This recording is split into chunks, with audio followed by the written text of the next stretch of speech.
Leckt mir am Arsch, Timmy Boy, heute haben wir wirklich absolut zeitgleich draufgedruckt. So schaut's aus. Aber mein Mikrofon hier wieder nicht, das geht mir dermaßen auf den Sack, dass alles jetzt spät ist. Also alles spät ist, muss ich mir noch erklären mit Narischer, weil ich mich selber nicht her. Himmel, Hackert! Gott sei Dank ist der scheiß Landi fort, dass ich die anderen Kopfhörer nicht mehr hernehmen muss. So, Mikrocheck, Mikrocheck, check, Mikrofon. Hi, ich hör mich selber. Gott sei Dank ist der... Sehr gut, ich höre mich selber, das ist gut. Jetzt ist die Frage, ob ich so laut gemacht habe, dass wenn ich da hineintrete, dass er wieder so ein reißt. Das weiß ich nicht. Stell mir lieber noch eins nach rechts. Pass auf, ich probier's. Holly! Evans, 1 Birger, 1 Micker, 1 Stalker to your face. Bitch! Timmy Boy, grüß dich daheim.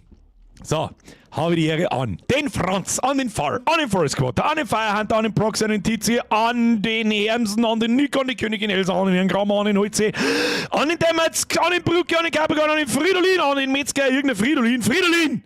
Vorderno Squad und Nachschau Squad, geile Kombi. Was ist da los? Das heißt, Leute donaten einer, obwohl die haben live einfach nicht dabei. Ich sag, das ist vor dem Stream und ihr schaut euch da den Stream und wenn ich nicht mehr da bin, das macht überhaupt keinen Sinn. Das macht keinen Sinn. Limzett, merci, habe die Bier gekauft, jetzt in die Zone mit dir, verstrahlt, Drachenblut, Märzenbier, Weinschorle. Ich bin mittlerweile ja ein großer Weinschorle-Fan, sag ich dir, was ist.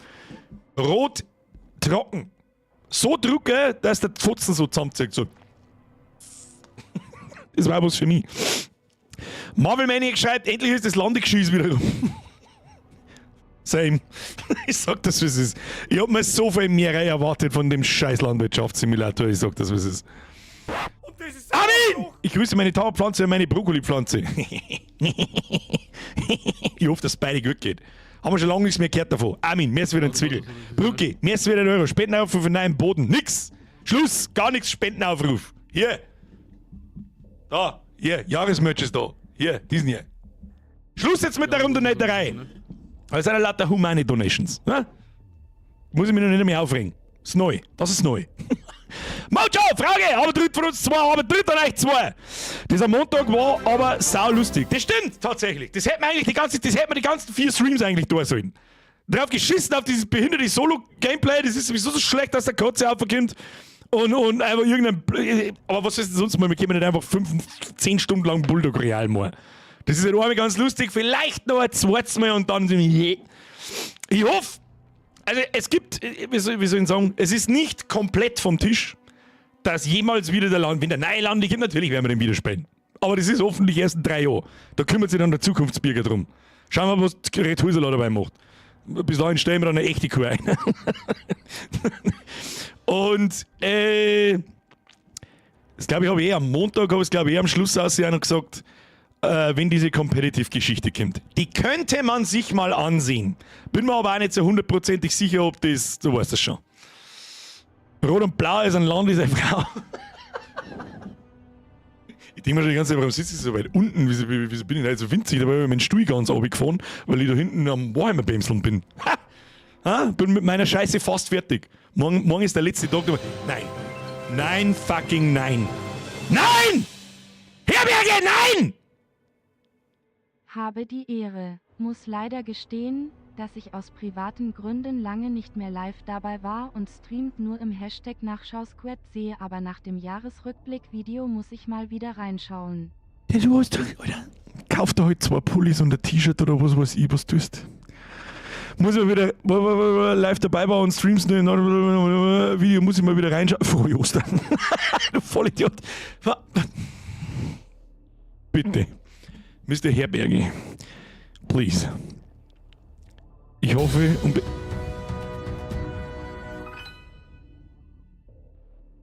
Zweite Gehaltserhöhung in 10 Monaten in der neuen Firma Griagt. Sollst avos da wohem grinsender Smiley. Wie was willst du? Was dafür hast du dir einen Pulli kaufst, anstatt mir 50 jetzt zum Scheißen? Oh!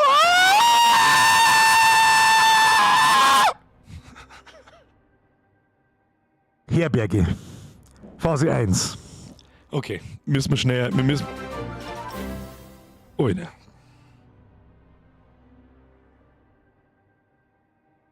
Das Weihnachtsgeld da, oder was? Alter, was da jetzt gleich wieder kommt, Alter. Ja, ja, nimm und gib a Ruhe. Just Mercy Euler. Tommy, Dein, normalerweise ist so ein Zwiegel 50, den nehme ich über. Den nehme ich über ohne Meckern. Herr Bayer, mir ist wieder ein Resub. Kuss auf die Nuss. Herr Groß, was auch nicht. Ihr kennt es nicht ernst meinen. Habe der Meister Grias aus Oberösterreich. Der Maxi hat es kaputt gemacht, der mag nicht mehr angezeigt werden, ich weiß nicht warum. Probier's einmal. Nicht jetzt. Irgendwann. Ohne Unterstrich im Namen. Ich versuche, seit 5 Jahren bin ich auf der Suche, warum. Mertsche Birger Wür die ablenken, mein Opa ist gestern gestorben. PS. Bestellungen schon gemacht? Ich bin ganz furchtbar schlecht in sowas, ich glaube, das wisst mein tiefstes Mitgefühl und mein, sagt man da herzliches Beileid, sagt man das so, ich weiß es nicht, mein Beileid einfach nur. Das ist sehr traurig, deswegen muss man nicht, das muss...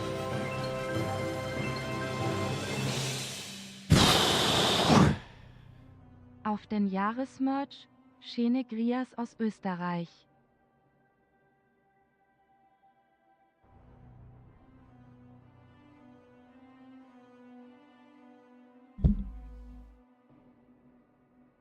Ab in den Chat, ihr seid eh schon dabei.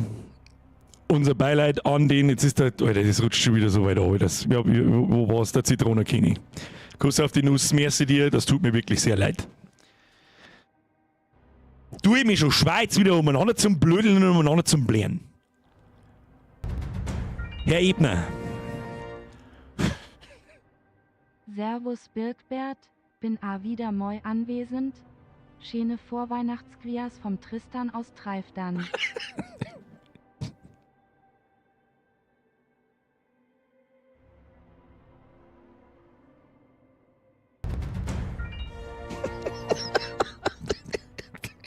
Ja, du Biene dabei.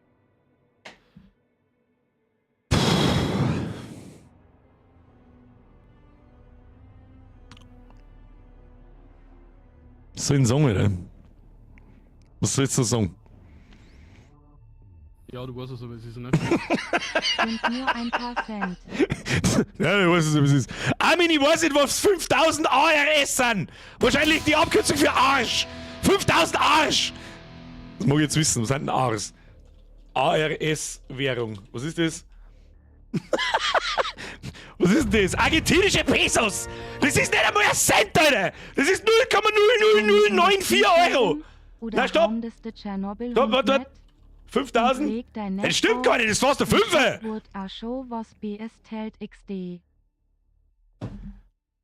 Alter, ihr braucht's mir nicht erzählen. Ich habe mitgekriegt, was am Sonntag und am Montag, vor allem die ersten 2 Tage, Jahresmerch bestellt wird. Es ist absolut utopisch. Ihr könnt mir nicht erzählen, dass sie dann da Leute einer sitzen mir erzählen, ich hab schon ewig das Zeug gekauft. Da hast du einen 50er, da hast du einen 100er, da hast du 25, da hast du nochmal 25, da hast du nochmal einen 100er, da hast du einen 50er, da hast du... Das muss ein Witz sein. Es muss ein verfickter Witz sein. Ich hab mich vor dem Stream noch hergeguckt und hab, pass auf, da muss ich mich schicken, hab Werbebanner gebaut. Jahresmerch, geh in meinen Shop ein und kauf irgendwas. Was der jetzt ist? Da, zwei hab ich sogar gebaut, da. Gibt's T-Shirts, Hoodies, Kissen, Tassen, Mandal, Weiberl, Chlorkraus, gehst du Biergerwehr, kaufst. Stop the Donation, kauft euch bitte ein T-Shirt oder irgendwas, bitte. So heißt das, jetzt Werbung, können wir uns sparen heute. Was ist mit euch? Was zur verfickten Hölle ist mit euch? Ich kapier's nicht. Nein, ich kapier's einfach nicht. So, jetzt muss ich die Listen durchgehen, weil ich weiß, wer dran. Gnädelwutzler, merci für den Zwickel. Ich kaufe ein Bier, möchte lösen. So hat es Irger. Na, Austrian! Hast du einen Vollschlag, oder? Ich hab jetzt gerade das Ding weggedruckt, du bist bloß nicht angezeigt worden. Hast du einen Vollschlag? Schluss hier!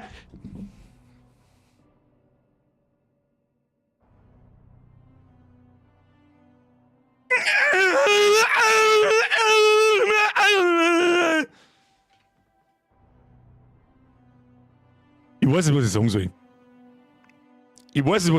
Gibt's den Schmipper Anoni? Pro-Zuschauer, merci dir. Du bist jetzt der letzte, den wir durchlaufen lassen, dann drückt man die Alerts weg. Ich flippe aus. Das kann nicht die Wahrheit sein. Aussie damit. Ja, gibt's den fetten Trottel im Internet das Weihnachtsgeld. Leck mich am Arsch. Schlosser Domi, merci dir. Schluss jetzt. Schluss, bitte. Jetzt kommt nochmal. Ist es witzlos, oder? Ist absolut witzlos. Es ist noch mit Spämer jetzt. Cyber, nein, in Topf, hab genug Klamotten. Cyber, deine Nachricht hat mich schon erreicht für den Freitag. Ich bin nur ein bisschen unentschlossen. Warum, weshalb, kann ich da jetzt nicht sagen. Bevor sich die Leute am Freitag dann auf Epsig freuen. Aber eventuell.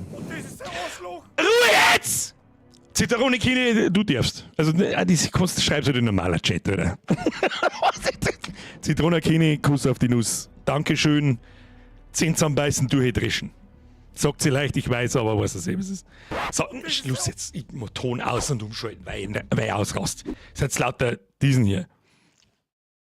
Burger, merci. Zitronenkini, merci. Cyber, merci, zu viel. Schlosserdomi, merci. Pro-Zuschauer, zu viel. Austrian, massiv zu viel. Aber du weißt, wem erzähle ich das? Jetzt mal so, jetzt müssen wir jetzt mal speichern. Ich flippe aus. Kann man mir jetzt bitte einfach irgendwas speien? What the fuck? Spreng ich das Ding immer verhauft. Solange die Donation eskalieren, kann es uns in diesem Land nicht schlecht gehen. Das Problem ist ja, also was ist das Problem? Die kommen alle aus Österreich. Hey, wie ist denn das bei euch, liebe Österreicher? Wie ist denn das bei euch eigentlich, wenn man da einwandern will? Hat man da Vorteile als Bayer? Das ist ja Österreich und nicht Österarn, das haben wir schon ein paar Mal gehabt. Austrian, merci. Gnädelwutzler, merci. Leo, merci für den Resub. Basti Hero, merci für den 15er. Jockel, merci. Es ist zu viel. Austrian, es ist zu viel. Herz jetzt bitte auf. Es ist absolut lächerlich, Alter. Im Ernst jetzt.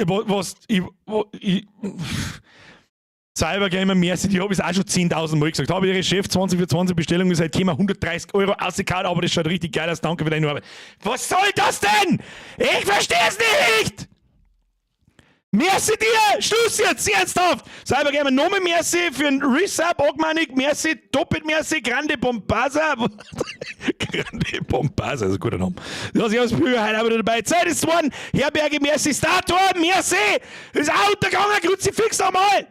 Miss Vaping Hobbit, merci fürs Resubben. Armin, merci für 5000 argentinische Pesos. Freier, Geisi, Marcel, Zitronakini, Maxi, Dirk, Tommy, Tom, Ogmanik, Herberge, Two-Face, was weiß ich, als Lektion am Arsch, das hat's nicht ganz sauber. Kann man mir jetzt bitte spielen? Ach, Kiwi. Es ist utopisch. Es ist utopisch, Leute, ich weiß nicht, was ich sagen soll. Dankeschön. Ich weiß es auch nicht. So, wir spielen heute Stalker 2 weiter. Zum 3. Mal. Was gar nicht schlecht ist, das Spiel ist nämlich hervorragend. Ich habe in dieser Woche auch offstream ein bisschen weitergespielt. Ich versuche es euch ein bisschen zum zeigen, was ich da habe. Ich habe nur Nebenquests gemacht natürlich, also so kleine Sachen nebenbei. Bin auch ein, zweimal gestorben und so dumm. Meistens an Anomalien, die ich nicht gesehen habe, genauso wie ich es predicted habe. Die Zeit aber nicht zum Tipp-Counter im Stream. So nicht! Mojam, Frage, Ruhe. Ihr zwei gebt's ja Ruhe. Du hättest nur Vorteile bei uns. Bei dir macht ich auch eine WG auf. Schau hin. Ich sag schon. Also wenn es zum Auswandern wird, ich komm zu euch. Ich sag das freiwillig, was ist. So. Da sind wir. Ich habe mich natürlich wieder ausgeloggt da beim Hamster herin und habe ein paar Sachen gefunden und eine davon ist sehr besonders. Sehr besonders. Obacht, gehen wir in das Inventar hinein. Zum einen mal eine Wallig Demlax AKM mit einem Zielfernrohr oben drauf. Die ist ziemlich stark, die macht auch Spaß zum Spielen. Sie verzickt noch wie Sau. Ich habe noch keine Upgrades in reingeschissen. Nach Anomalien habe ich so gut wie gar nicht gesucht. Ich habe, glaube ich, kein einziges, glaube ich, habe ich gefunden. Ich weiß aber nicht mehr, was das war. Auch wieder, ich halte der Strahlung noch nicht stand. Gasmasken, weiß ich nicht mehr, haben wir die Gasmasken im Stream noch gefunden oder habe ich das Zeug gefunden? Weiß ich nicht mehr. Aber ansonsten, Inventar ein bisschen sortiert, ein bisschen alles ein wenig dabei, weiß ich, was ist.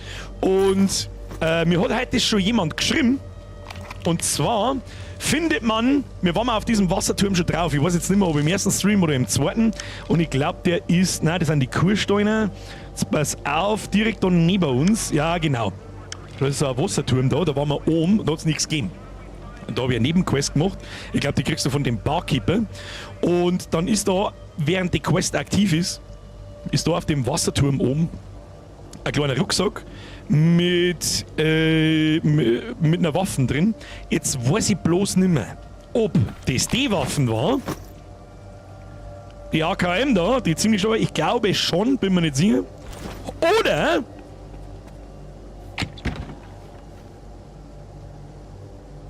das verdammte Ding hier. Mit Aufsatz und Griff und Teile und was weiß ich. Eine AR-416 eines unbekannten Stalkers.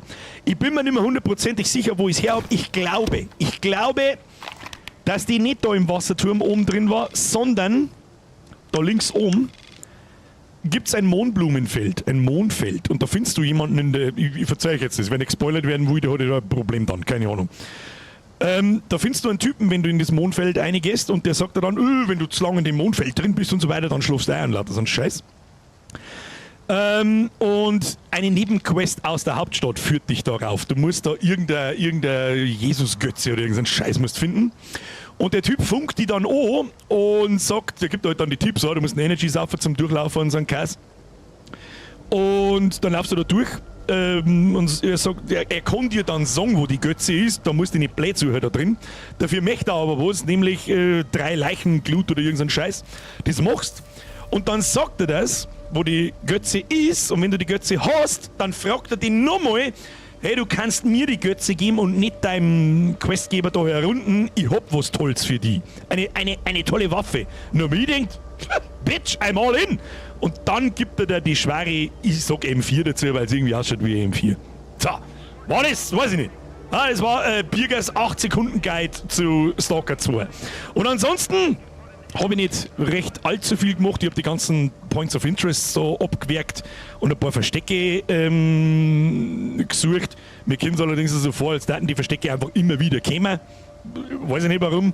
Und ein paar Nebenquests gemacht. Und jetzt habe ich nichts mehr zum Tor, jetzt habe ich nicht weiterspielen können. Ich habe eine gute Stunde, 1,5 Stunden habe ich gespielt. Glaube ich, wir haben nur noch die Hauptquest. Und der werden wir nun nachgehen. Spoiler halt nicht! Was Spoiler halt nicht? Dein Mom spoilert! Pech gehabt, darfst du zuschauen. Schluss, Penny! Merci! Marcel, merci! Linse, merci! Da meine Mitgliedschaft im letzten On-Off-Stream untergegangen ist, sind jetzt seit 51 fucking mal 4 Jahre alt und kriegen wir ein T-Shirt gesponsert, wenn man auf dem Merch ist. Genug Geld müsste ja einer gekommen sein. Nice try, Snooze Benny. Das ist not how it works. Und wer fragt schon gleich 5 Minuten? Sie wissen, wie der Hase läuft. So, jetzt pass auf. / Bahnbürger Reason Spoiler Sepp. Zu Recht, weil wir, wenn es kannst, dass ich weiß. So. Was ist jetzt mit Freitag? Das verzeihe ich euch dann schon. Am Freitag gibt es vielleicht was zum Gewinnen. Bin mir noch nicht so hundertprozentig sicher, was. So! Ruhe jetzt! Jetzt ist Mittwoch! Ich spiele Stalker! Wir sehen uns am Freitag übrigens um 20 Uhr mit PoE 2. Bruder wird reingesucht, das mit Hosen scheißen, sofern wir spielen können. Ralf! Mir ist wieder ein Resub. So, was müssen wir überhaupt da? Tu mir PDA hier. Geb PDA. Notizen. Wir haben ein eigenes Tagebuch. Ja, ich habe nur noch eine Quest. Verlasse die ruhige Zone über den nördlichen Wachposten. Mein Deal mit Hermann ist fehlgeschlagen. Dieser gerissene Kerl Solder ist daran schuld. Wobei ich zugeben muss, eine von 3 Koordinaten war Gold wert, aber nicht für mich. Er hat uns verraten. Aber an wen? Ich muss diesen Drecksack verfolgen und ihn ohne jede Gnade befragen. Nur so kriege ich diesen Scanner zurück. Also wir sind immer noch auf der Suche nach dem Scanner, den wir ganz am Anfang außer Pfiffer haben. Oh.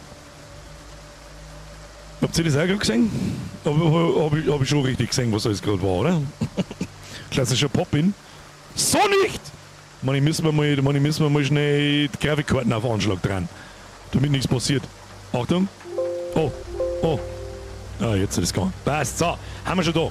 Die Frage ist, wo müssen wir hin? Hey, Moment mal. Die Symbole sind neu, oder?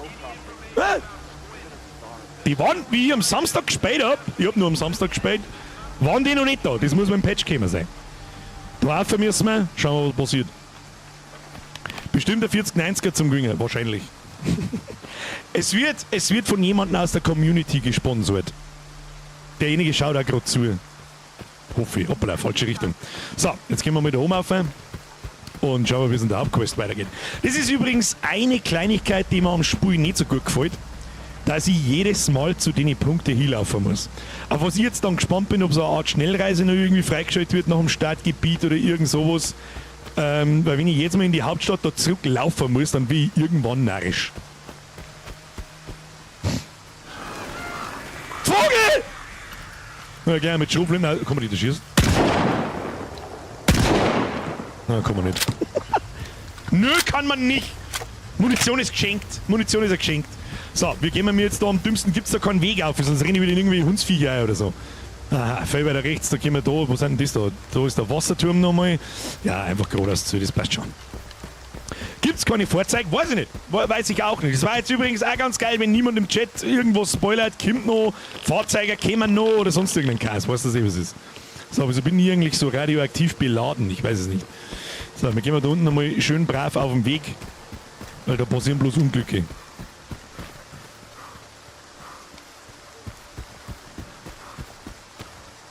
Danke, Königin Elsa! Ich lese jetzt trotzdem vor. Du kannst nur zwischen die Hauptstädte hin und her reisen, da gibt es dann einen Ortskundigen. Okay. Also, so auf sowas hätte ich jetzt gehofft, dass ich zumindest, dass es nicht die einzige Hauptstadt ist, sondern dass es in jedem Gebiet eine Hauptstadt gibt und dass man zumindest zwischen denen hin und her springen kann. Das war ja völlig insane, wenn es da alles laufen mir sitzt, die man die Map, du hast die Map schon mal angeschaut, kriegst einen Schlaganfall. Achtung! Map! Da. Pass auf, das ist das Gebiet, wo jetzt schon 4 Stunden umeinander pimmelt, beziehungsweise 5 eben mit Offstream. Und dann da. Da will ich nicht schnell rein, schau mal, wie weit das geht. Da bist du besoffen, da muss man sich jetzt wieder von da wieder da spazieren. Und auch, dass ich jetzt Red Bull Seite saufe in meinen behinderten Shell. So, die Frage ist jetzt, ob da. Okay, da. Oh, da haben schon wieder Anomalien, okay, ja, kriegen wir hin. Rentiert sich das da?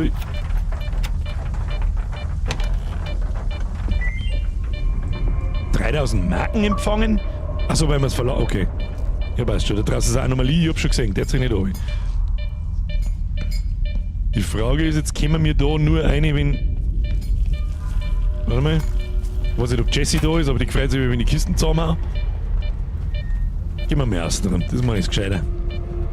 Das meine ich gescheiter. Ah, man kommt nicht aus dran, darum sehe ich das richtig. Ah, ich verstehe. Das heißt, ich muss mich jetzt da tummeln und durchs Fenster springen, sehe ich das richtig? Ich denke schon. Dann müssen wir irgendwie da auf der anderen Seite nochmal. Ich nehme schon an. So, außer mit der Schrauben, eine Pfeffer mit der Schrauben und dann. Oh! Die finde ich, sagt man wirklich schlecht. So, laufen. Okay, sind wir schon da. Müllhalde, neue Region. Ah, nicht runtergefallen. Okay, passt schon. Na gut, haben wir schon safe einigermaßen, glaube ich. Erst einmal gespeichert, damit nichts passiert. Zeit speichern eigentlich als doof? Weiß ich nicht. Nein, ich würde nicht sagen.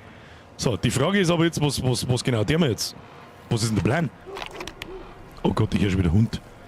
Antworten haben ihren Preis. Hauptmission, begib dich zum Gefangenenlager. Okay, also müssen wir rechts abbiegen. Ich habe schon wieder irgendwelche Hundsviecher gehört. Ich sehe da keinen Weg, der nach rechts abbiegt, wo wir mir stehen. Aber gut, werden wir schon finden. So, grüß Gott beieinander, wie schauen wir aus? Muss ich irgendjemand ins Gesicht? Dann ist wieder Anomalien weg. Was ziemlich lustig ist, wenn du einen Gegner reinlockst, auf welche Art und Weise auch immer, und zerreißt es einfach. Oh, was ist da vorne? Oh, das sehe ich Base. Das Base ist ja gut. Das hat mich jetzt interessiert. Überall piepst. Es tut erst weh, wenn es macht. Wir konzentrieren uns im Stream ausschließlich auf die Hauptmission. So wie das ist, damit ich Offstream auch was zum tun habe. Ich mag morgen vor PoE und am Freitag vielleicht auch noch ein bisschen spielen. Was das? Ein Kau. Da steht ein Fahrzeug vom Montag. Was? Achso. Das stimmt. Habe ich kurz braucht, Bernie. Der Imgamli, so bin da, Zeit den Bürger zu belästigen. Ja, sechs schon wieder. Kommt wieder mit so einem Kartoffel ums Eck. Das ist mir bei Counter-Strike aber installiert. Vorsichtig sein. Nein, hab ich nicht. Der Tag, an dem ich Counter-Strike nochmal installiere, schwierig, Digi. Oh, da wird irgendwo geschossen. Da mischen wir uns gleich ein! Speichern, mitschießen! Wo wird geschossen? Bang! Gibt's da Loot? Hallo? Wo wird denn geschossen? Wird da drin geschossen? Oh, bist du gut oder bist du besser? Oh, das schaut mir nach Stalker-Typen an, die haben nix, die hätten schon lang geschossen. So, servus. Habt ihr was überlassen? Oh, leck, da schreckt mir wegen! Da tue ich mir nur ein bisschen schwer, weil bei manche sind ja einfach base, manche nicht, das zu erkennen. Alter! Bruder! Keine Ahnung, was ist für Stalker seid, aber mehr ist für einen Loot, habe ich die. Okay, den nehme ich doch. Aber schlecht. Das war halt jetzt schon eigentlich, wie soll ich sagen, für die Immersion ganz nice. Wenn die das Zeug jetzt da natürlich mitnehmen. Und ich dann einschätzen müssen, so, greife jetzt die 3 Typen. Alter, die haben ja da, was haben die da rein? Hinrichtung gestartet oder was? Free. Oh Mann. Entladen, aufheben. Alles wird mir. Ja, die ist kaputt. Na, die hat noch Haltbarkeit. Aber wir haben ja besser nicht. Rot kann man nicht verkaufen, okay, ja, weg mit dem Schund. Weg mit dem Schund. Oder erstmal alles aufglauben. So, Granaten dabei, die sind auch nicht billig. Da mache ich aber gerne so und dann nehmen wir alles mit. Es war mir ganz nice, wenn wir langsam Munition da für die 556er Moon zusammenglauben, damit ich dann daheim die Waffen da hernehmen kann. Ja, aber da drin scheint sowieso absolut Free Loot zu sein. Was haben wir da? Oh, lecker Uzi! Was denn die für Moon? Ist das eventuell ein Dings? Ha! Ah, das war natürlich geil. Aber Joy-Dämpfte schaut da mal überhaupt nicht. So, was haben wir da noch? Das ist aber die AKM, die haben wir entladen. Was haben wir da noch? So, und jetzt glaube ich, haben wir jeden durchsucht. Die ist noch gut, die ist noch gut! Nimm ich mit. So, dann müssen wir alles fein säuberlich entladen. Ist glaube ich auf G gegangen, wenn ich richtig bin. Alles entladen, was wir vergessen haben. Den ganzen Schrott, den wir nicht mitnehmen können, den wir nicht reparieren können, den schmeißen wir weg. Einen Rest behalten wir uns, dann saufen wir mal eine halbe, einfach weil wir es kennen. Und dann geht es schon wieder weiter. Hat sich schon rentiert. Saubere Ballerei, das mag ich. Aber ich hätte jetzt gerne einen Encounter mit den anderen Stalker haben müssen, dann war es noch ein bisschen realer gewesen. Weil die machen ja das nicht so gaudi, die haben ja da zum Looten. Oh, was essen müssen wir? Achtung. Ein bisschen Wurst eine Brodeln und dann passt es. So. Jetzt brauchst du einen Schubkorn, ja, viel nicht mehr.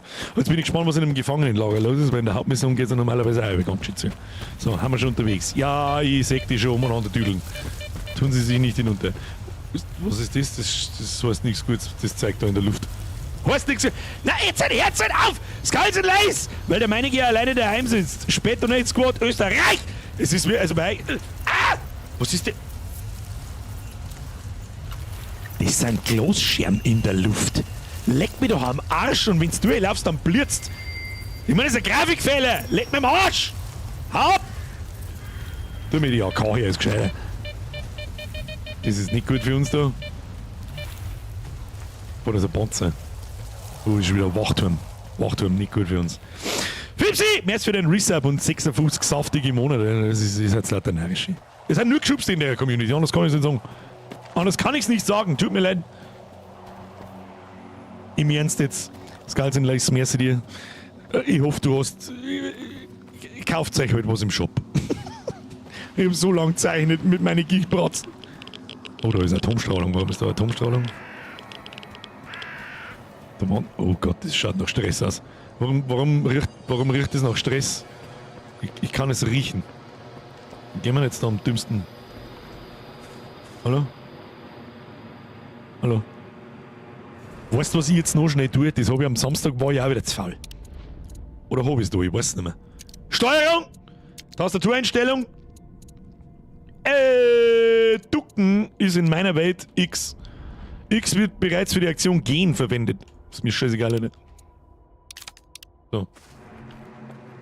Das funktioniert nicht. This is not how it works! Steuerung. So, wer sich fragt, warum zahle ich auf X? Bist du behindert? Und annehmen. Annehmen. Okay. 2017 ist PUBG gekommen. Und da hat man sich aus irgendwelchen Gründen auf X in Tokido. Und das habe ich mir aus irgendeinem Grund auch gewohnt. In gefühlt 68.000 Stunden Playtime.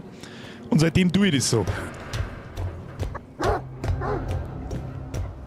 Ja, der Hund habe ich mir jetzt da im richtigen Moment aufgehangelt. Wo Hund? Wo ist der Hund? Wo ist der Hund? Hund wo? Du da einen Hund gehört. Böse. Man muss nie immer auf Hund schießen, kannst du mir das sagen? Wo ist er? Wo ist er? Mist, wie ich gehe, weil ich da einen Kugeln schieb. Ist der im Haus drin, hä? Na gut. Blödheim sei so nicht. Wollen wir das zusammenhauen? Nein. So, wie gehen wir da jetzt vor? Am Mann ist Schrotflinten gescheiter. Wobei, wenn es wieder 5 ist, dann tue ich mir mit der. Ich hätte gern so ein. Wie nennt man die? Selbstspieler! Waffennarischer, wie nennt man die Pumpgun? Wo man mehrere 8 Kugeln rein tun kann und dann. Und nicht so einen doppelleifigen Schund. Ich hör da doch! Wo ist er? Sollen wir mal pauschal Granaten nochmal anschmeißen? Ich weiß es nicht. Na ja, gehen wir runter, das kriegen wir schon. Warum hat in der Sowjetunion der gelbe Kantenmaler eigentlich nicht rot benutzt? Berechtigte Frage, Gamli. Pumpgun kommt später, hab mir schon gedacht, dass es sich nicht gibt. Hätte mich gewundert, wenn nicht. Oh, ich habe Taschen entdeckt. Da ist ein Tier, da müssen wir rein. Sind wir schon unterwegs. Ah ja, da kommt er schon. Hey Bauki!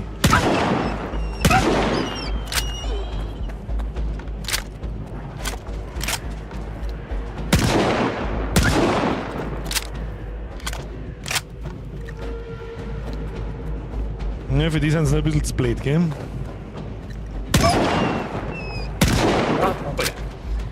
Kartoffel-Aim!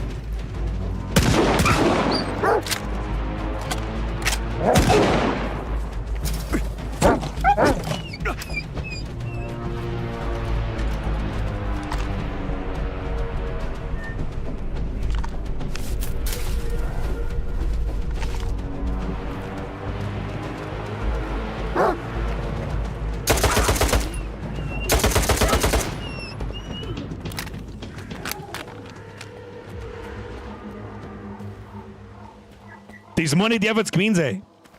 Oh, doppelläufiger Kipplader. Warum haben die Österreicher eigentlich alle so? Weiß das auch jeder von denen, oder? haben alle Österreicher unendlich viel Geld und wissen über Waffen Bescheid? Was ist denn los mit euch? Wahrscheinlich nur ein Grund mehr, dass ich zu euch komme. Eigentlich, warum bin ich nicht schon lange bei euch hinten, sag. Der von bei uns ab 18 so ein Kipplauder, oder was? Der von dem bei uns überhaupt haben? Bei euch gibt es aber auch schon also Waffenscheinregeln und so, oder? Was ist denn das? 100%ig ist dieser Entwickler. 100 Pro. 100%ig ist dieser Entwickler. Crossbot mehr als wieder im 5er. Der Birger war schon ewig nicht mehr live dabei, da nimmt 5er PS, so habe ich gerade erst im Lotto verloren, das geht sich aus. Also, ihr seid alle so kaputt, das ist unfassbar. Merci dir, kannst gern kommen. Ich sag das, wie es ist. Viel Fight nicht mehr. Und das meine ich ernster, wie es vielleicht umkommt. Warum fliegt denn da ein Bladel auf einmal miteinander? Das heißt nichts Gutes. Oder gehört das so? Weiß ich nicht. So, auf den anderen Wachturm schauen wir natürlich auch noch auf. Ja, auf alle schauen wir nicht auf, aber auf den schauen wir noch auf. Wen gibt es überhaupt eine Lorte? Da gibt es gar keine Lorte, so scheiße. Von hinten! Bei uns in Ö ist das Waffengesetz das lockerste in der EU. Naja, das erklärt einiges. Interessanterweise gibt es bei euch, wie viel, also jetzt ernst gemeine Frage, ohne irgendwie sich darüber lustig zu machen oder sonst irgendwas, wie viel, ich muss da irgendwie automatisch an die USA denken. Da wird alle gefühlt alle 5 Sekunden im Land jemand mit Waffen erschossen und ich schieb das auf das unfassbar lockere Waffengesetz. Also es ist ja lächerlich da hinten. Da gehe ich in Walmart, kaufe mir einen Kaugummi und kriege als Werbegeschenk ein AR-15. Wie viele Waffentote gibt es denn bei euch im Jahr? Weiß man das? Ist das irgendwie... Ja Gott, lass mich ran, wir müssen in den Keller runter. Gib mir das... Was... Das ist ein guter. Wenn grün, dann ist es gut. Was ist es wieder? Ich mag auch so eine Rüstung. Schaut voll stabil aus. Ist das der I don't Soldat? know what the hell you're doing here, Stalker. But you got here just in the nick of time. The question is, can we trust you? Schau mich an! Ja, Richter schickt mich. Man kann niemandem vertrauen. Ich weiß nicht, aber der Richter schickt mich. Do you trust Richter? He's the one who sent me here. He said you could help me find Nestor. Ha! You just might be our ace in the hole. We've got a certain interest in the basement under the factory. And we found one of Nesta's hideouts there, too. He's got quite an archive. And my gut tells me there's some clues down there about his current whereabouts. But we've got a problem. The Ward. They've sealed off every exit from the factory and jammed all our communications. And they did it while my men were inside. We could really use a good man who can make short work of a problem like this. Warum muss ich da eigentlich immer allein gehen? Gib mir die Koordinaten. Du willst, dass ich deine Männer rette? Warum? Was wollt ihr mit Nestor? Wer bist du? Gib mir die Koordinaten. Her mit dem Schund! Rammer, reih mal aus! I'll see what I can do to help your people. You don't need to go in guns blazing. The building is large and dilapidated. There are plenty of ways to get past the patrols and security checkpoints. The last time my squad made contact was in the basement. The place you're looking for is down there too. I'll send you the lab access codes. They might come in handy. Löwensepp, Wladimir jetzt auf. Ein Stalker-Entwickler ist leider 2022 im Krieg gefallen. Traurige Nachricht damals. Das ist der Entwickler, der da gestorben ist. Okay, das ist Zone krass. likes it quiet. That's what we say. Geh zum Labor. Code 2605. Ab in den Chat. Was schreibt Leute da? Aber Waffenschießen ist einfach geil. Wer stimmt zu? Ich habe auch schon mal mit einer Mosin geschossen. So geil. Ja, natürlich hat es was Geiles mit den Waffen umeinander zu ballern wie ein Gestörter. Man braucht da keiner was anderes sagen. Da ich mit Sicherheit auch geil finden. Trotzdem immer schon. Oh! Ich darf nicht mehr Cheese schreien. Das ist Scheibengas! Trotzdem glaube ich, na gut, in den USA ist aber auch jeder zweite Vollgas narrisch, muss man auch dazu sagen. Vielleicht ist das auch so ein bisschen der Grund, warum und weshalb. Alter, da ist voll das Zeigerin! Walkie-Talkie? Kann man irgendwas looten? Gibt's da einen Loot? Kann ich jetzt da kein Messer nicht rausziehen, oder was?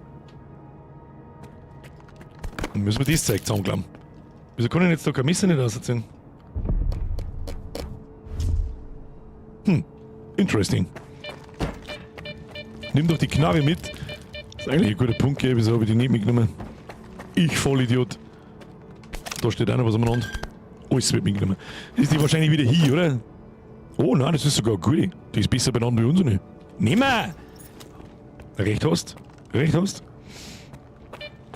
So, was haben wir da? Ich bin einfach ein Pumpkin-Fan, ich weiß nicht warum. Er liegt einfach eine vergammelte Wurst irgendwo in einem Gefängnis zu sein. Warum nicht? Und irgendwo scheint hier eine Anomalie zu sein. Ich seh's bloß nicht, aber wahrscheinlich dort draußen vom Fenster. Da liegt ein bisschen ein Scheiblettenkäse umeinander.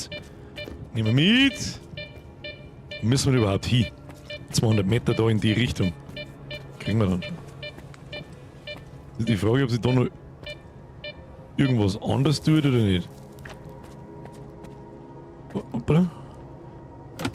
Gesperrt.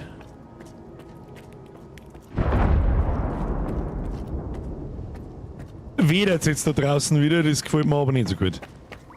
Schau, was man da alles findet. Wenn man schaut, kommt man sogar aufs Dach rauf, hä? Kannst du da bis rein? Gibt's da Loot? Das hat mich stark gewundert. Alter, bin ich jetzt da gekommen! Kruzifix! So, jetzt passen wir auf. Haben wir da eventuell, Sie wissen schon. Haben wir nicht, gell?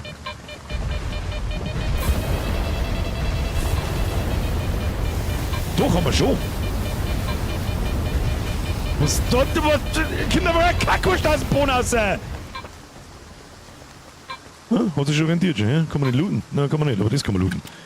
Ist was Gutes drin. Her mit dem Schund. Na, lauter gutes Zeug drin. Schau dir das an, so wie Cheese, dass du nicht fressen kannst. Kruzifix, wir haben schon wieder so überladen. Das gefällt mir nicht. Nein, das gefällt mir nicht.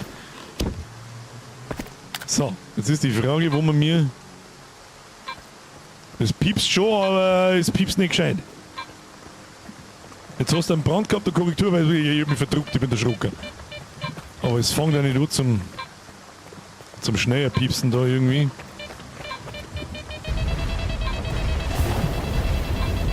Die Anomalie habe ich so auch noch nicht gesehen.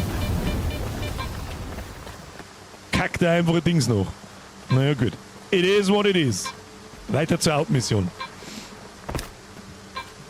Herst des Tiers musst aufmachen. Was ist denn ein Tiers? Jetzt muss ich den ganzen scheiß Weg da wieder zurücklaufen. Das ist das einzige, die Laufwege haben relativ lang, finde ich. Für das, dass man eigentlich nicht recht lang spurten kann. Vielleicht gibt's, jetzt wollen wir noch in den Keller runterschauen. Gibt's da im Keller was? Schauen wir mal.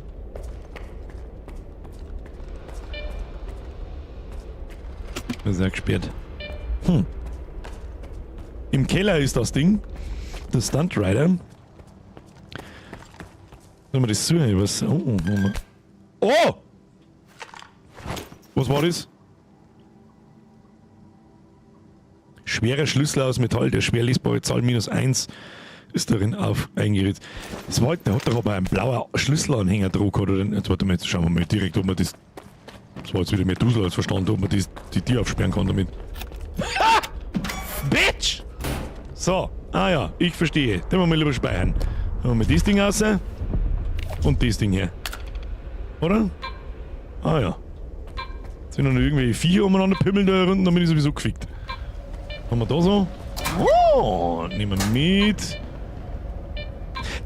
Ich liebe es in diesen Spielen, in denen ich Scheißlöcher umeinander zum Gichteln.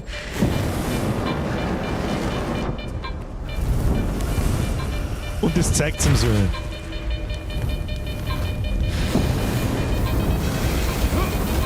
Wie soll man da dann aber sonst vorbeikommen außer?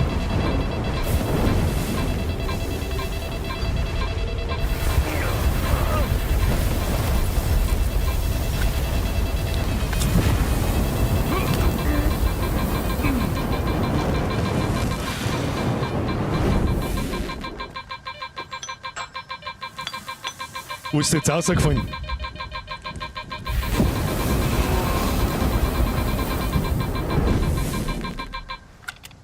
Das muss ja da. Wie ist das gleich wieder gegangen?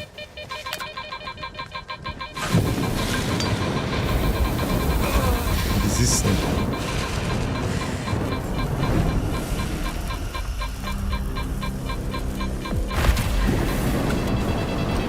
Was war denn das? Was war denn das jetzt wieder? Moment, da kann ich drauf schießen. Du mich verbunden. So, jetzt Moment mal.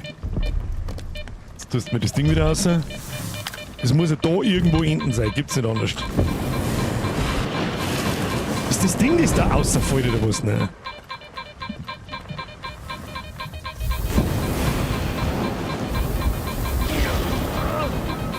Ist mir wurscht, ob wir uns jetzt da. Es ist schon da irgendwo, aber wo?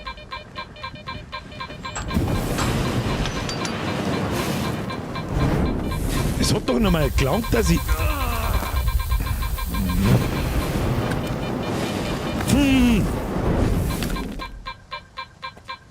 Weiß ich nicht so genau, was ich damit jetzt anstellen soll. Ich sag das, wie es ist. Kanister umgeworfen. Mit nichts passiert. Es hat doch gelangt, wenn ich nah genug hingehe. Was ist passiert, dass wir anziehen?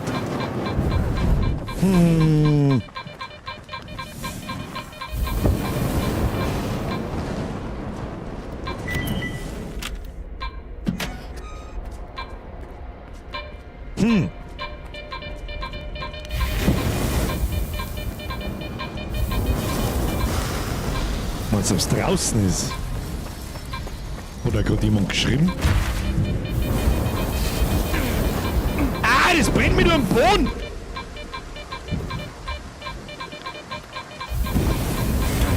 Ah, das tut mir auch da heraus weh. Die Artefakte sind in Bewegung.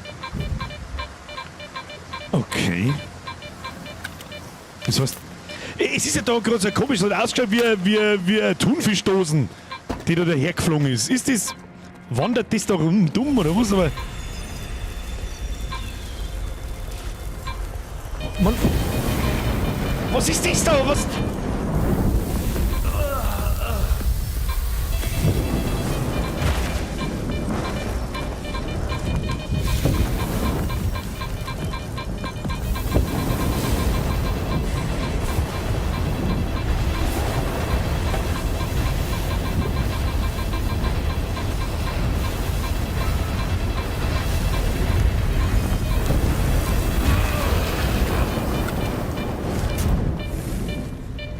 Normalerweise ploppt es doch dann einfach aus, oder nicht? Da hättest du hingemusst das Ding nehmen. Ich verstehe. Also wie man... Das kann man nicht nehmen. Ich check überhaupt nichts. Was soll das denn? Das!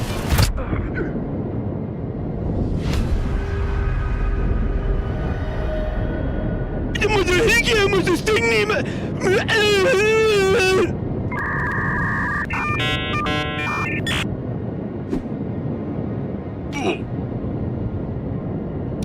Was ist das für Kass? Komm im Arsch lecken, das scheiß Artefaktkacke! Der Topf gibt mir einen Topf! Was war denn das? Erzählt das! Kannst mich mal am Arsch lecken? Ich geh jetzt wieder. Tschüss dann. Leck mir doch am Arsch mit dem Scheiß, wie jetzt da 3/4 Stunde lang umeinander pümmelt und in der Feier umeinander reden. Kannst du mich mit gern haben? Müssen wir überhaupt hin? Sag ein Map! Ah ja. Antworten haben ihren Preis. Geht zum Labor.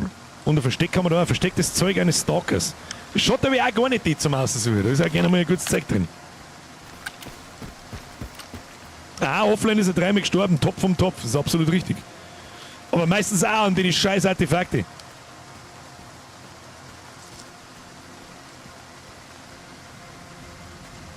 Gut. Moven, Kinder. Moven.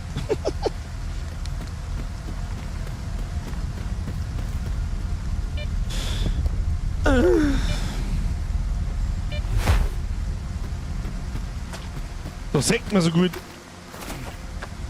Oh, ist das ein guter oder besser? Das ist ein guter. Das ist ein guter. Oh, da wird geschossen. Warum schießen die nicht? Ach du Scheiße, ja, Kim!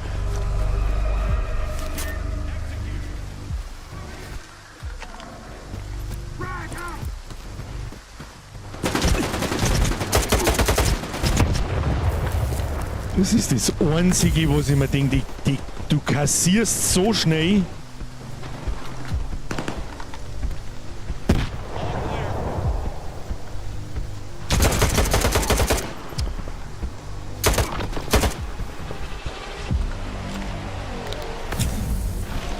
Richtungswechsel.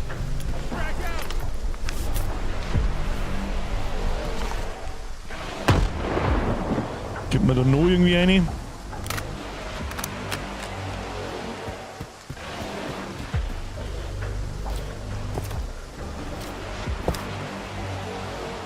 Ah ja.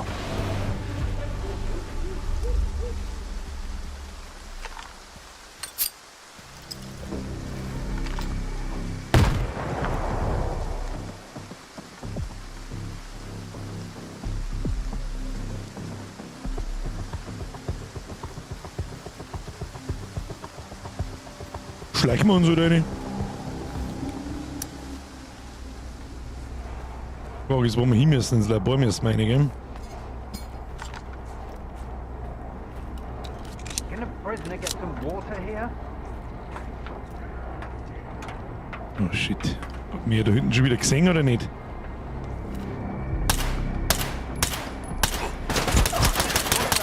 the Geneva Convention.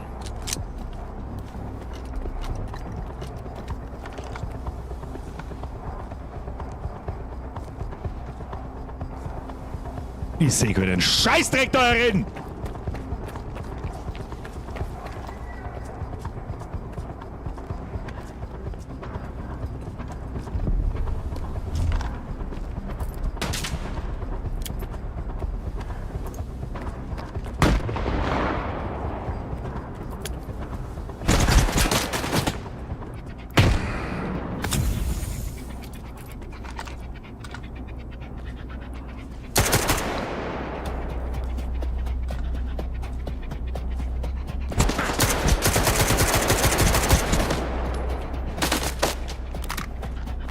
Der Finsterne außer Schürzen, das kennt ihr.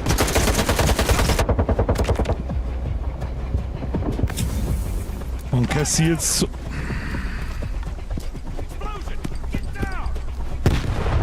Enemy is close. Keep looking.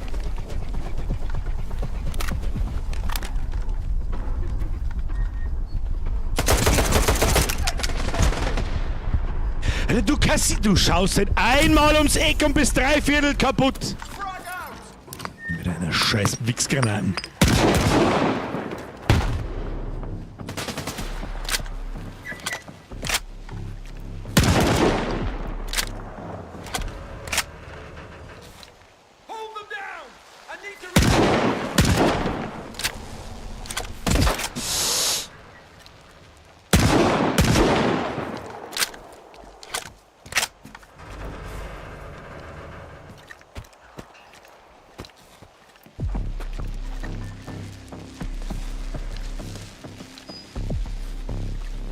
Wo ist jetzt der Rest von euch, Kasperl?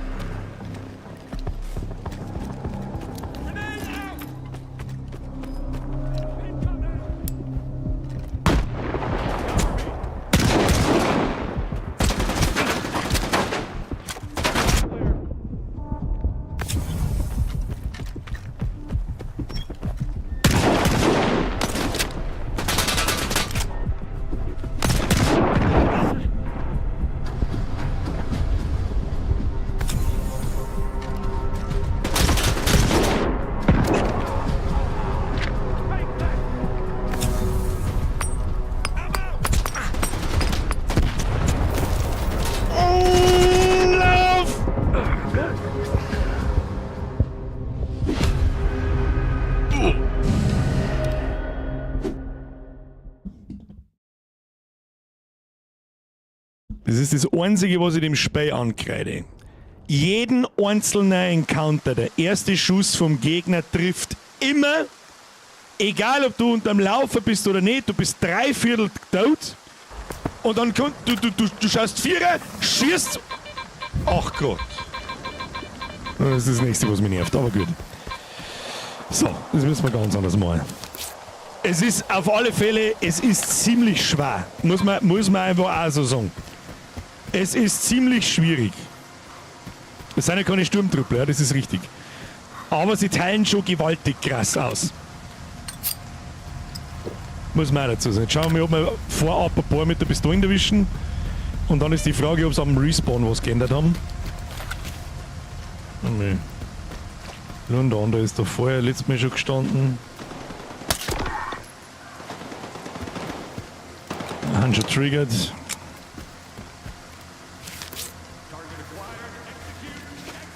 So, speichern. Ich glaube, da ist man von vorne eingegangen. Ich sag das, wie es ist. Jetzt machen wir mal pauschal diesen hier.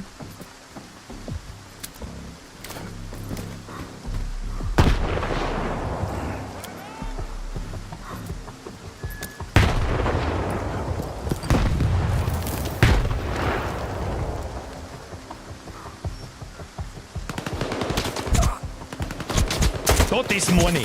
Der ist 8 Kilometer weg und gibt da sofort eine. Du blitzt und tust umeinander, das ist wirklich... Es ist einfach zu viel.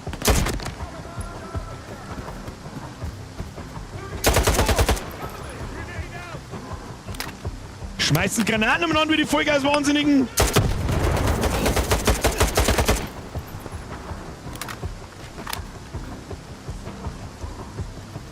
Und dann ist die Frage, wie lange das die ganzen...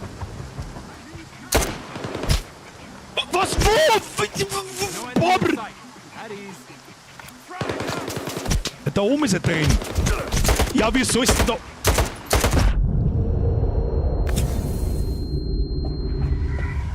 Durch die Wind sehen sie, auch.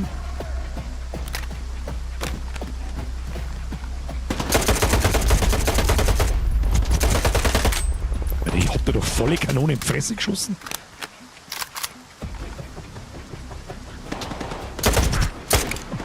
Ich weiß nicht, von wo die schießen. Ich sag das, was ist.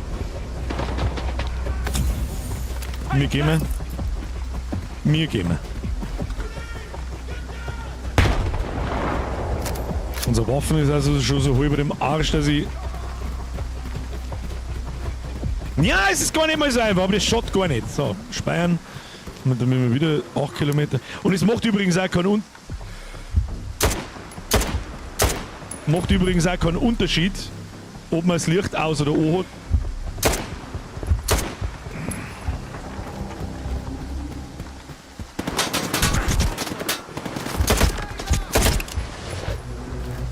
wieder Granaten. Impliert wieder. Da bin ich das erste Mal wirklich kurz davor, dass ich auf leicht umstelle, weil das einfach das Krasseste, ob ich die austeilen. Meine Waffen ist ein Dreiviertel-Team.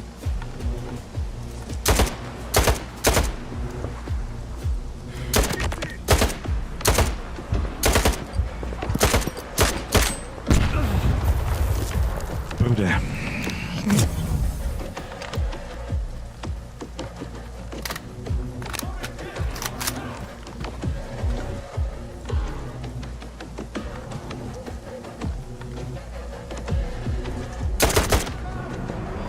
Oh gut. Meine kurzen 4 Programmer-Sekunden gut.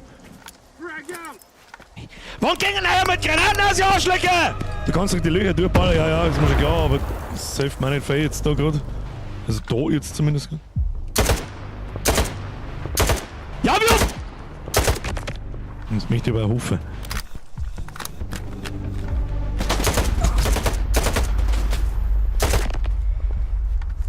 Wird schon. Ja, dann müssen wir wieder.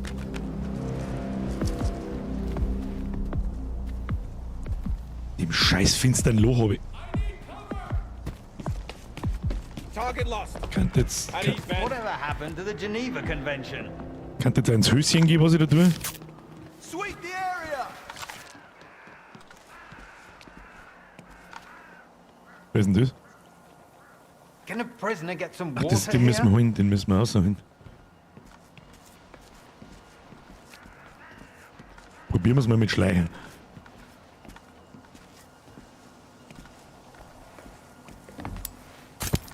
Aha. Schau her.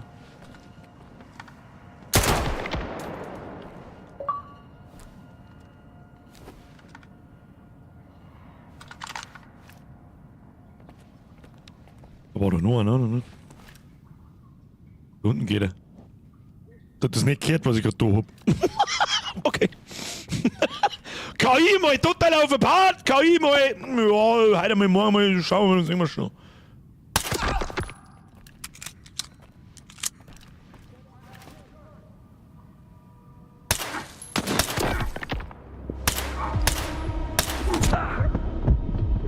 Das ist halt nicht dein Ernst! Was zur Hölle?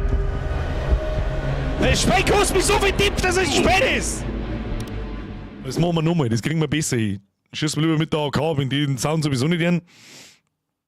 Ist auf alle Fälle nicht Call of Duty vom Schaden. In Call of Duty gibt es den Schadenlevel auch, da musst du nicht auf Hardcore spielen. Kriegen wir schon, kriegen wir schon. Ach, ich muss öfter speichern, habe ich schon gesehen.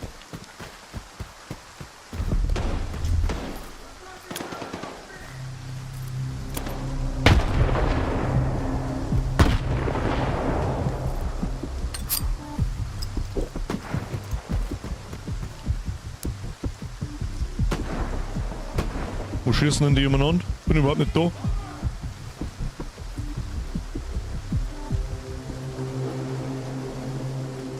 Na gut, Target lost da, dieser. No enemy in sight. At ease. How long do I have to wait?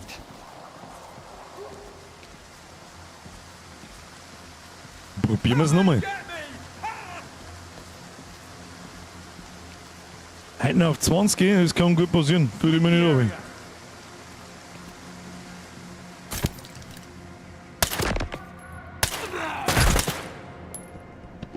Du hast sofort eine drin, sofort blitzt.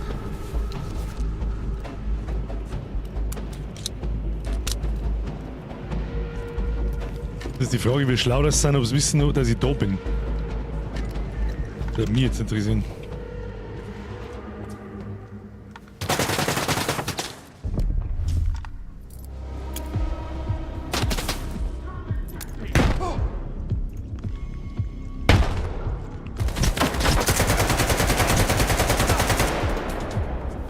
Einfach ins Blinde abgeballert! Chill die Kniescheibe, kriegen wir schon. Kriegen wir schon. Das machen wir jetzt zweimal, Verbände kosten nicht so viel.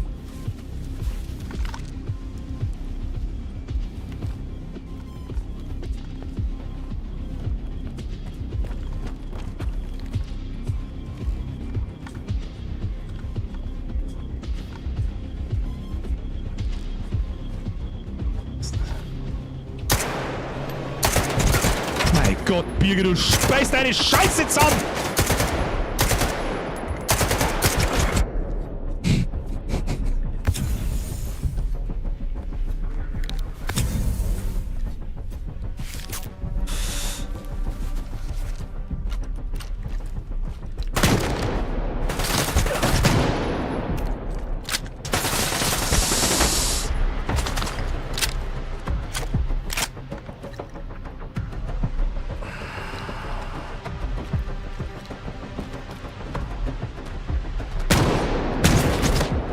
Mein Gott, der dreht sich um und sofort bist du wieder 3/4 hin. Für jeden einzelnen Scheißgegner brauche ich einen Kass.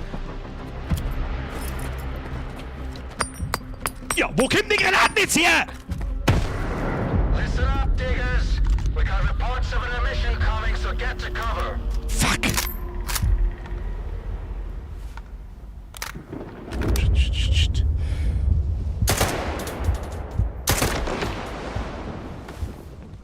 Was passiert denn da? Was passiert denn da?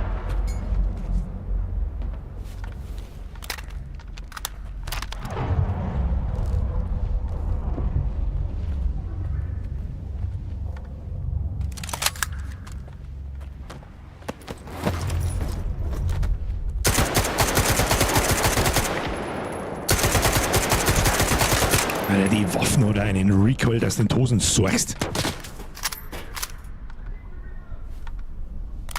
Ich sag gleich.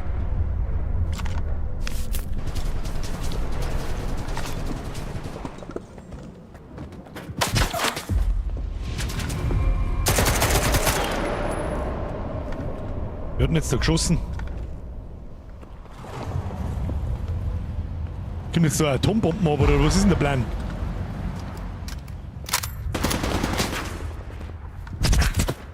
Alter, wo?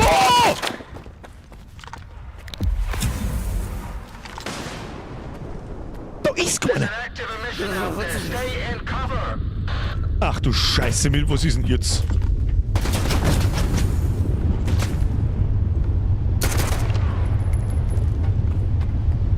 Ich muss in den Keller gehen, uns geheißen oder irgend so ein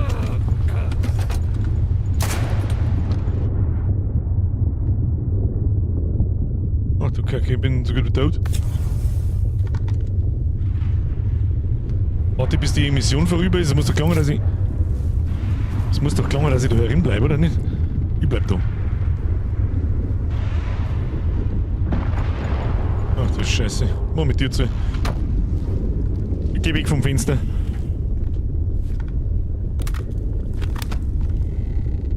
Wenn ich da jetzt speichert, kann ich mir eventuell, wenn ich da jetzt drauf stirb, dann ist der Spielstand im Arsch. Hat das Spiel keine Lehnen? Doch hat's. Aber dazu musst... Pass auf, ich zeig's dir.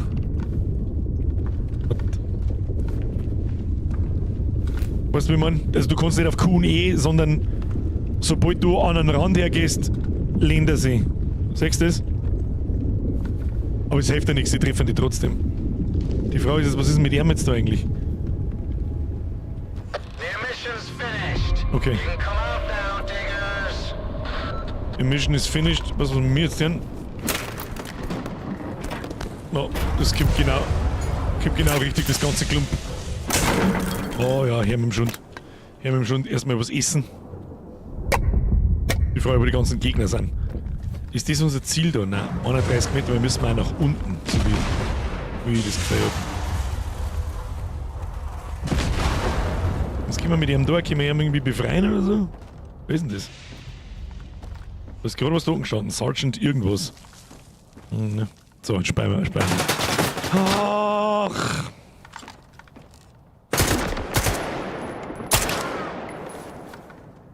Vielleicht auch mal einfach mehrere mit dem Einzelschuss probieren. Weil die haben ja immer noch so viele Gegner da.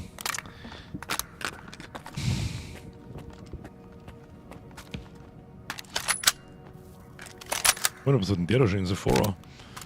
Oh, nimm ich. Ich kann nicht so viel looten, weil ich nichts mehr tragen kann. Ja, gehen wir mal oben. Das hilft ja eh nicht. Weg mit dem Scheißdreck. Weg mit dem Scheißdreck. Da überall so viele Leute erschossen. Scheint mir aber, dass da keine Gegner mehr da sind jetzt. Schöne Granaten.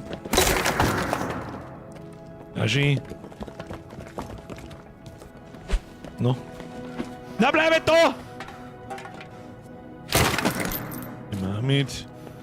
Überall ein Haufen Scheiße, Mann. Und hat sich schon orientiert, die Typen alle zum Umbringen. So ist es nicht. Hat ein bisschen Fett Cheese gekostet. Aber sonst ist das ein nettes Lager hier. Also kann ich jetzt da nicht zustehen? Jetzt kann ich zustehen. Speichern, hab schon gespeichert. Keine Sorge, hab schon gespeichert. So, jetzt müssen wir aber trotzdem vom Inventar was freiräumen, weil ich nichts mehr tun kann. Und ja, mein AK ist so gut wie im Arsch. Wie viel Munition haben wir für das Ding? Schauen wir mal, was das kann. Und her das Ding. Na, das ist Schrotflinten, brauchen wir nicht. Oh, da haben wir auch 300 Schuss schon hin. Ah, das ist auch gut. Das ist auch gut. Ich glaube, ich gefällt mir das Ziel ein bisschen besser als mit dem Aufsatzteil. So, die Frage ist umhin. Wir müssen auf alle Fälle in den Keller oben. Werden wir schon irgendwie finden. Wir haben ziemlich langsam. Gefällt mir gar nicht. Medics nehmen wir aber alle mit, die da sind. Das ist klar. Schauen wir mal, ob wir was wegschmeißen können. Das hilft ja sowieso nicht. Du mit der AOK weg. Mir darf man nicht in den roten Bereich. Wieso bin ich so verfickt schwer? Ich schmeiß jetzt da mit 3/4 weg. Braucht kein Mensch. Die scheiß Pistolen braucht kein Mensch. Und die scheiß AK braucht auch kein Mensch. So. Waffen können wir gar nicht mehr mitnehmen. Hilft nicht. So, wie gehen wir jetzt da oben? Das ist die Frage. Was soll das sein? Ein MDR konvertiert zum Kommunismus? So, wo sind wir? Irgendwo muss es runtergehen. Die Frage ist, wo?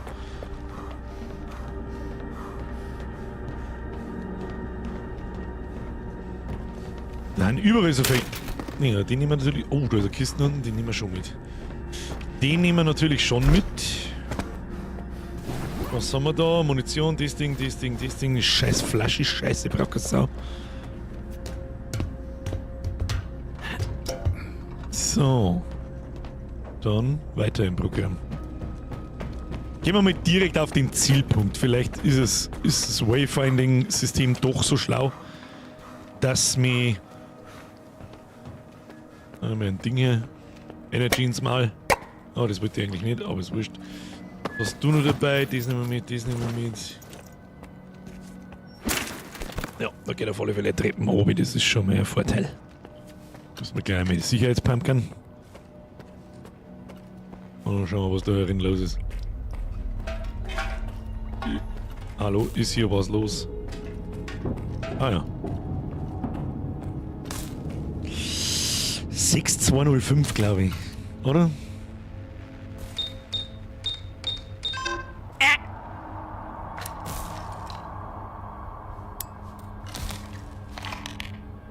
Müssen wir nachschauen. 2605. Fast! Fast hätte ich es mir merken können. 2605. Hoppla. Speichern.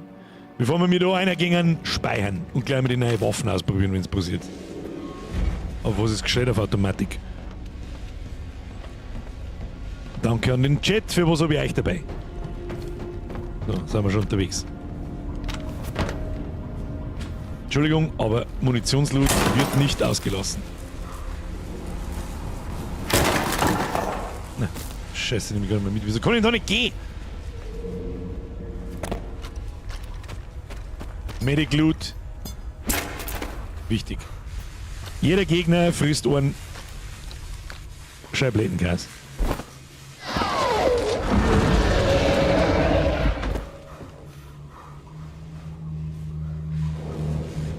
Hä? Was war denn das? Ich hab sicherheitshalber mal auf Speichern gedrückt. Was war denn jetzt? Muss ich mal wissen, Alter. Was der mal wieder herunter überhaupt?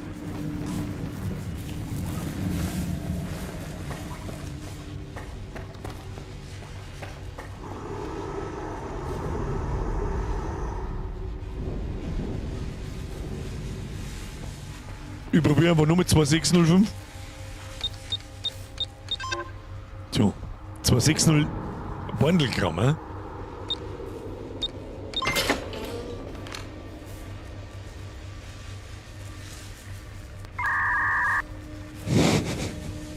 Hab ich gewusst, war Pro-Gaming. Bandelgramm, merci. Sieg. Ach du Scheiße. Ich muss jetzt meinen Arm auflegen, Alter. Ich aim eine Scheiße zusammen, dass ganz aus ist. Sackelzement nochmal, Birger, sag einmal. Ach du Scheiße. Da gehen wir nicht durch. Na, das ist nix.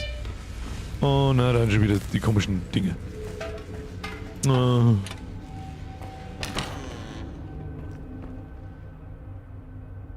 Alter, auf die Scheiße, ich hab jetzt gar keinen Bock, gell? Ich hab nix durch, die ist von selber zugegangen. Ich sag's, es ist Maus-Sensi Bastet, da kannst du gar nicht mal so Unrecht haben. Wir müssen ein bisschen weiter oben. Jeez.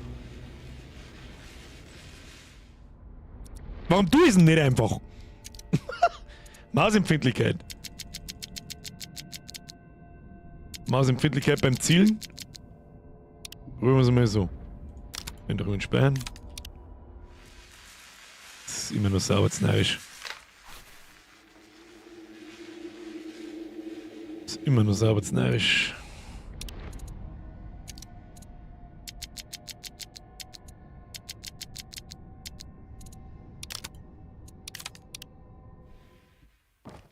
Ja, probieren wir es mal so. Ja, probieren wir es mal so. Also wenn da bloß so Ratzendeppen daherkommen, die da schon... Kommen nicht bloß Ratzendeppen, bin ich stehen.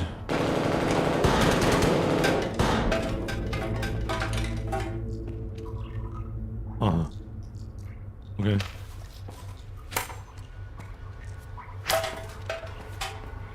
Da scheinen wir noch nicht hinzukommen. Aber ich probiere es mal nicht, dass wir einen Schlüssel aus Versehen dabei haben, warte mal. Nein, geht nicht. Müssen wir erst oben. Was habe ich da? Erst spät.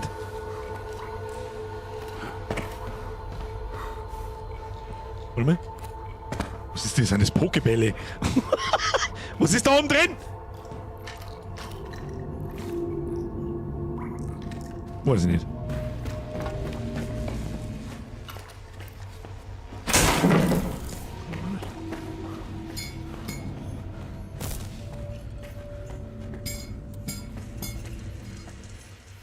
Nein, da geh ich nicht rein. Leg mir am Arsch, geh mal oben.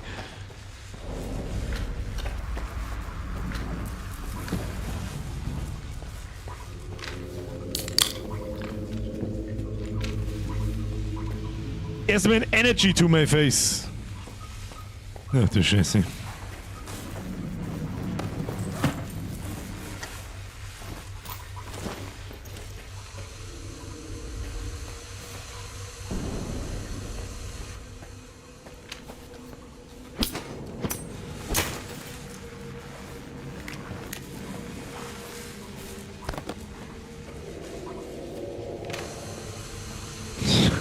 Oktober bist es du.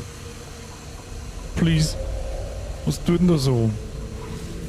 Ach du Scheiße. Okay.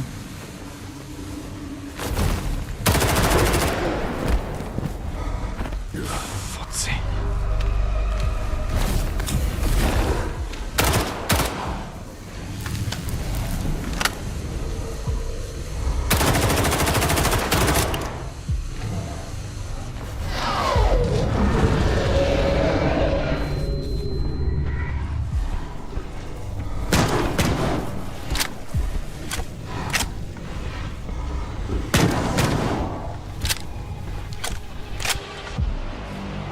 Oh, leck, Alter.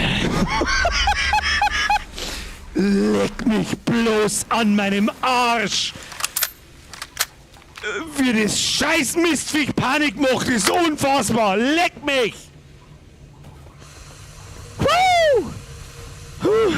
Wieso sag ich mein Lebensleisten nicht? Ja, weil ich voll bin. So, okay. Chill, speichern. Eins nach dem anderen. Wo ist denn der da rausgekommen außen? Irgendwas ist gelb. Warum ist es oben über mir gelb? Warum ist der Kompass gelb? Warum? Stop it. Stop it. Stop it. Blöd. Was haben wir da? Aufheben. What's that got to do with me? I'm just a tech.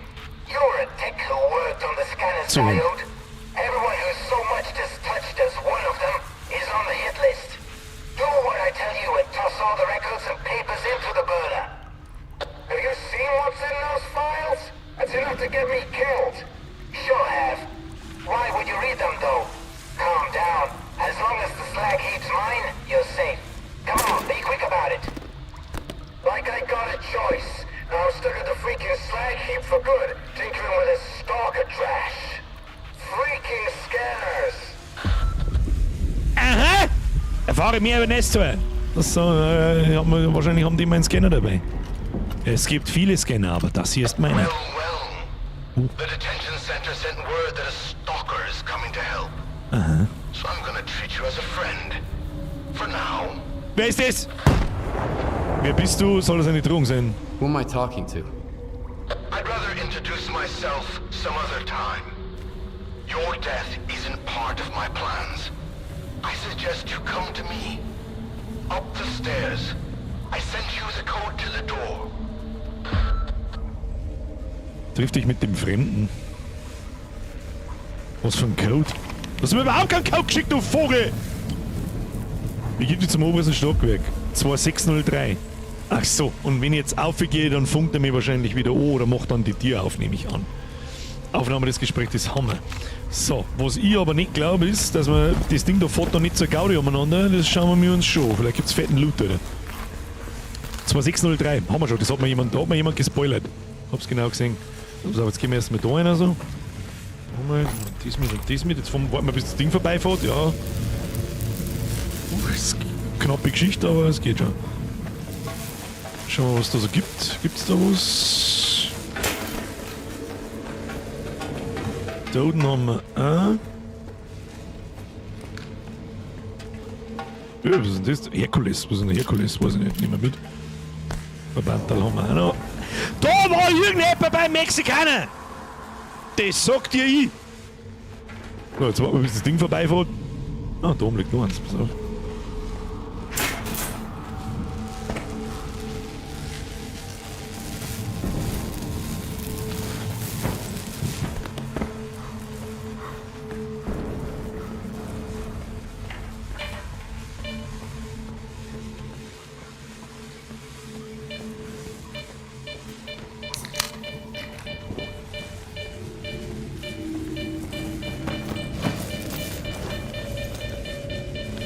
So nicht! PDA gefunden. Da drin ist irgendwo eine Anomalie. Da drin ist eine Anomalie. Sag schon. Eins nach dem anderen. PDA hören wir uns gleich an. Ich bin nämlich auch gespannt, was da drin los ist. Sag ich dir, wie es ist. Was ist hier los? Letzte Nachricht vom PDA eines Funken. Halte die Augen nach den Geräteunterlagen offen, Leute. Sie müssten in einem stinknormalen Aktenordner sein. Und passt auf, wo ihr hintretet, wer weiß, was für ein Ungetüm sich im Lagerhaus eingenistet hat. Haben wir das Ungetüm da schon gekillt? Oder das glaube ich aber allerdings nicht, weil sonst darf es uns nicht darauf hinweisen.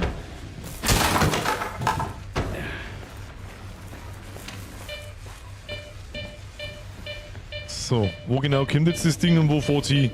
Da in die Tür, oder?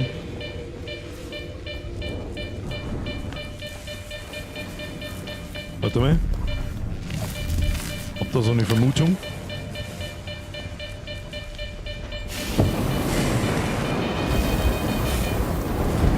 Sind das die Akten da hinten?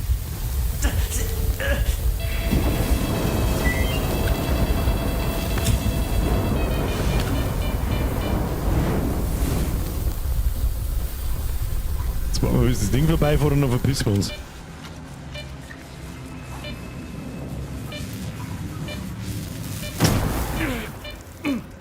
Jetzt hätte ich fast meinen Spielstand aufgekackst.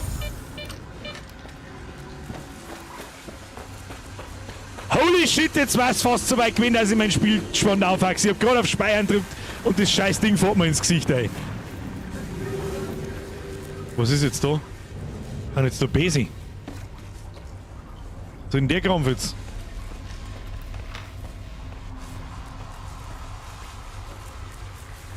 Was war das jetzt? Weiß ich nicht. Egal. Mir gehen wir ganz gechillt. Was ist hier los? Oh, auch nicht schlecht. Hast du die? Der ist doch vorher da nicht gelingen, oder? Die sind doch alle vorher da nicht gelingen. Die sind doch da alle vorher nicht gelingen. Erstmal speichern. Ich hab das Gefühl, dass ich jetzt gleich wieder ins Gesicht krieg. Naja. It's me, Skiff. Das ist der Unbekannte. Give me a hand. Bring that shit over here.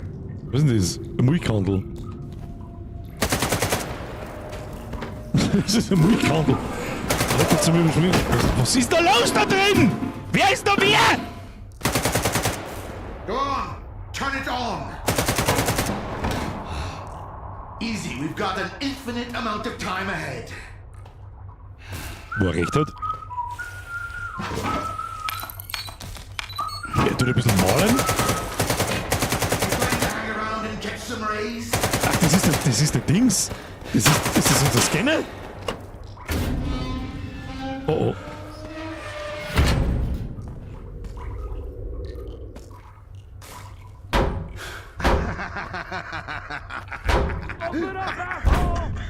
Sound ist geil.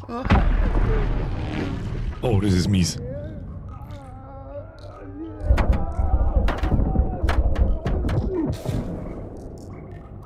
Kann ich das Gerät haben? Das kann ich brauchen. Durch die gelbe Wolke bei der Glasanomalie schleichen und links bei die Spind Anzug mitnehmen. Ist ein guter Anzug, da war ich sowieso noch eingegangen. Tu ich nicht an wieder. Das ist ja nicht so gaudi da, der Spaß drin. So, die Frage ist jetzt halt, aber gut, dass du es sagst, der Bandelkran. Was ist jetzt da genau? Was sind die zwei Energies? Die nehmen wir mal mit. Licht an.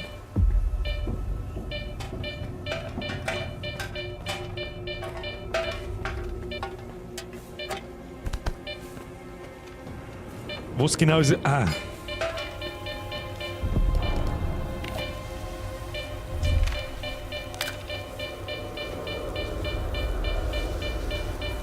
Okay, probieren wir es. Vielleicht kosten es noch mehr einen Topf.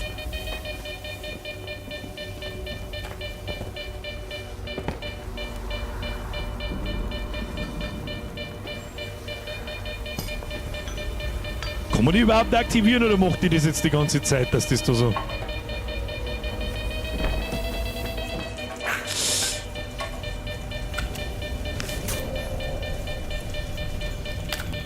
Ich verstehe. Wie kommt man. Geduckt langsam durchgeht und wirst nicht geschnitten, ne? Kann das sein? Oder kann man das irgendwie aktivieren? Na, lol.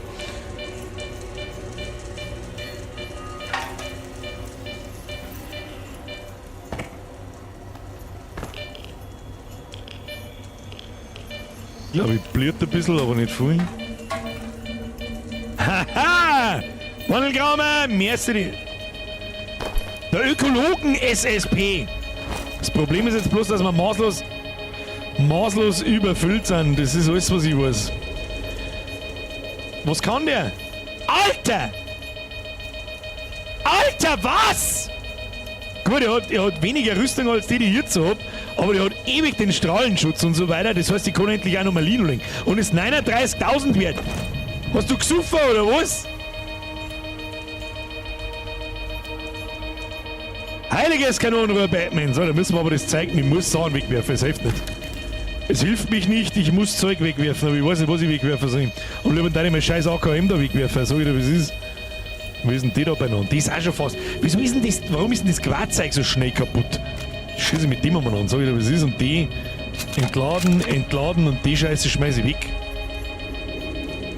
Hilft eh nicht, was soll ich damit? Gut, dass du die nicht verpasst hast, für den Anfang gut. Also offstream, ich muss ganz ehrlich zu meiner Verteidigung sagen, für das, dass wir im Stream sitzen, durchsuche ich alles relativ anständig. Da, dass ich da jetzt natürlich rausgefunden habe, das Ding hier, musst du reparieren lassen, ja, aber das geht gerade schlecht. Bin ja unterwegs quasi. Oh, da haben wir eine Nebenquest. Mal schnell schauen. Wo müssen wir mir... Was? Geh jetzt das Start zurück? Das ist Offstream zu erledigen. Das heißt, wir müssen da auf. Seien Sie mir nicht böse, aber das habe ich jetzt nicht ganz kapiert, was, hä? Wieso, wann, wie, was? Tagebuch, der Preis ist heiß. Nebenmissionen mache ich Offstream. Interessant, Nestor, der Anführer der Müllhalde, ist spurlos verschwunden. Jeder, der am Scanner-Raub beteiligt war, scheint in Schwierigkeiten zu stecken. Selbst der Techniker und Handlanger des Anführers, steckt in der Klemme. Ich sollte auf dem Schlackeberg mal ein paar Worte mit ihm reden. Also ist der Schlackeberg die Hauptstadt in dem Gebiet, sage ich das richtig? Das habe ich jetzt nämlich nicht ganz am Rissen, dass wir mir die Mission schon erledigt haben da. Und was ich eigentlich vorher sagen wollte ist, Offstream da ich jeden einzelnen Raum durchsuchen, und zwar aufs Genaueste. Ich gehe davon aus, dass ich die Rüstung wahrscheinlich gefunden hätte. Vor allem, wenn ich das sehe, dann weiß ich, da gibt's was. Und dann möchte ich natürlich schauen, dass ich da irgendwie durchkomme. Und Offstream tue ich ja nicht lange umeinander und renne einfach mit durch und schau, was passiert. Aber nicht so im Stream. Was ist denn jetzt da wieder? Ja, da können wir jetzt... Wo zum Fick kämen jetzt da wieder raus? Ja, Schlackeberg ist Hauptstadt. Ja, sagst du's. Oh, ach. Die Tiere habe ich natürlich wieder nicht gesehen in meiner. Tu mir diese. Oh, da haben wir nicht so viel Munition dafür, gell? Also ich bitte. Oh! Ja, für das, ich nenne es einfach M4, für mich schaut es aus wie M4. Da liegt einfach allgemein noch nicht so viel. Nicht so viel Munition umeinander für das Ding. Was mich raten, jetzt wird gebacktrackt, ganz klassisch im Bethesda-Style, da liegt der Scheiblettenkäse im Real. Oder sonst noch was? Nö. Lass mich raten, da kommt irgendwas, kommt entgegen. Na, ich hätte Ratzen schon. Tu dich nicht hinunter. Sie, die haben mich auch schon mal umgebracht. It was nice meeting you. I'll see you around, Skip. Wer hat denn das jetzt gesagt? Warum? Jetzt bin ich da in dem Scheißloch da herunten, oder was? Okay. Da habe ich nicht gesehen, wer das gesagt hat. Müssen wir mal was essen? Ein Würsti? Und ein Broti? Wo werden wir uns da rausschleichen? Abflüge. Servus Bürger, komm mal stalker mit Metro-Vergleicher. Beni, das ist eine richtig gute Frage. Ich finde, also das letzte Metro zumindest, das ist ja auch schon wieder 5 Jahre alt, die alten Metros habe ich nicht gespielt, das letzte Metro habe ich schon gespielt. Ich finde bis jetzt irgendwie schon. Metro ist einfach ein bisschen anders. Die Waffen sind nicht auf Realismus trimmt und so. Es ist einfach ein bisschen anders. Aber nicht schlechter, nicht besser, kann ich bis jetzt auch nicht sagen. Und ansonsten, da die 3 Spiele, über die ich schmerzen kann, da die Fallout, Stalker und Metro in einen Topf werfen. Aber trotzdem sind alle irgendwie gleich, irgendwie aber anders. Ich weiß nicht, wie ich sagen soll. So, jetzt suchen wir dieses Versteck da noch. Ich weiß schon, da ist auch ein Versteck gewesen, aber die sind ja eine riesen Halle, so, da kriegst du einen Vogel. Da kriege ich ein Vögelchen, du. So, Abflug. Hab nicht mal mitlesen Kind, was er gesagt hat. Gott sei Dank bin ich dem Englisch hörig mächtig. Er hat eigentlich nicht viel gesagt, außer es war schön, dich zu treffen, Skiff. Und dann ist er gegangen. Aber ich habe nicht gesehen, wer es gesagt hat. 2 bis 3 Entwickler, die an Stalker 1 gearbeitet haben, haben Metro mitentwickelt. Merkt man wahrscheinlich dann auch. Also Metro hat mir auch sehr gut gefallen. Ich war damals dann auch, das haben wir damals im Stream abgebrochen. Da waren wir noch sehr grün hinter den Ohren, was das Streamen betrifft. Und da habe ich noch, da war halt Community noch eine ganz andere. Das gehört vielleicht auch mal dazu gesagt. Und da war ich einfach der Meinung, da kann ich nicht schmerzen, da wird so viel geredet, das langweilt die Leute. Und die Leute auch nicht so gaming-affin gewesen damals. Also der Großteil nicht. Das ist ganz anders, wie das heute ist, wenn da 900 Leute zuschauen. Und dann habe ich Metro abgebrochen. Im Nachhinein, und habe es dann offstream durchgespielt. Was ich relativ selten mache bei Singleplayer-Spielen, muss ich auch ganz ehrlich sagen. Das war aber einfach gut, das hat mir einfach gefallen, das hat mich sehr an Fallout erinnert. War aber einfach anders, für mich sehr frisch, weil ich noch nie im Metro gespielt habe. Und war dann recht stinkig, muss ich ganz ehrlich zugeben. Das sind wieder irgendwelche Schattenmistviecher und das Versteck ist garantiert da irgendwo oben. Gehen wir da irgendwie auf? Was ist denn das da?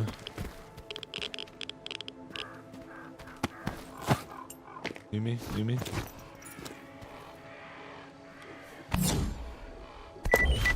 Funkensprüher! Haben wir jetzt da einfach ein Artefakt gefunden, oder was? Was ist das?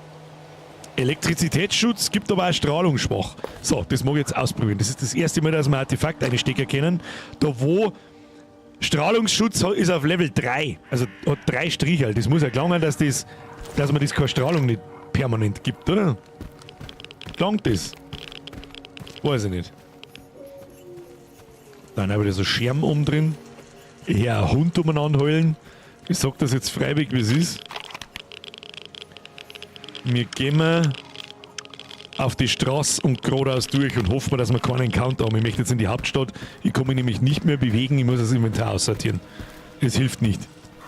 Mag nicht spoilern, aber du musst durch Tale den ganzen Gang oben lang. Da habe ich mir schon gedacht. Ich meine, ich sehe ihn ja. Ich denke mir schon, das Versteck ist da wahrscheinlich oben. Dann habe ich das da gesehen und habe mir gedacht, ja, da mag ich jetzt nicht das ganze Ding durchlaufen. Sag ich dir, was ist. Ich mag mit der Hauptstory weiterkommen. Haben wir uns mal ein Ding ein. Damit wir ein bisschen mehr sprinten können. Ne, da schaut es auch nicht gesund aus an dem Laster. Ist das schon der richtige Weg? Ich denke schon. Und das ist halt bitter, dass man. Schau mal hin, wie langsam dass ich bin. Kann man da dabei? Heute mal, morgen mal, schießt man in die Luft, vielleicht kommt der Vogel. Wieso? Bin ich so überlohnt oder was? Da müssen wir irgendwas wegwerfen. Wir fällt irgendwas weg. Was werden wir? Haben 33. Jeez! Das werfen wir weg. Das werfen wir weg, schmeiß die Scheiße weg und können wir dann wieder springen. Ja, wenigstens selbst. Machen wir es so. Alten Anzug? Nein, den verkauft man. Anzug ist viel Geld wert. Hoffe ich, zumindest. Da fährt wieder ein Blitzel umeinander, ich hab's genau gesehen. Da ist eine Anomalie, ich sag's genau, hier ein Hundbein. Ist man eigentlich schneller, wenn man die Waffen wegsteckt? Shit, wie kriegen wir tatsächlich. Ja, dann finde ich die Artefakte vielleicht ziemlich beschissen. Ganz ehrlich.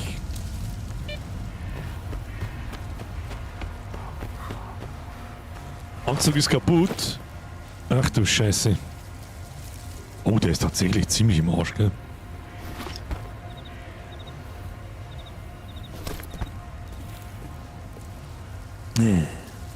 Brauchst du Artefakte, die der Gewichtskraft erhöhen, aber die können überall sein. So eins habe ich. Im Stash habe ich so eins. Ich hoffe mal, dass die Stashes miteinander verbunden sind.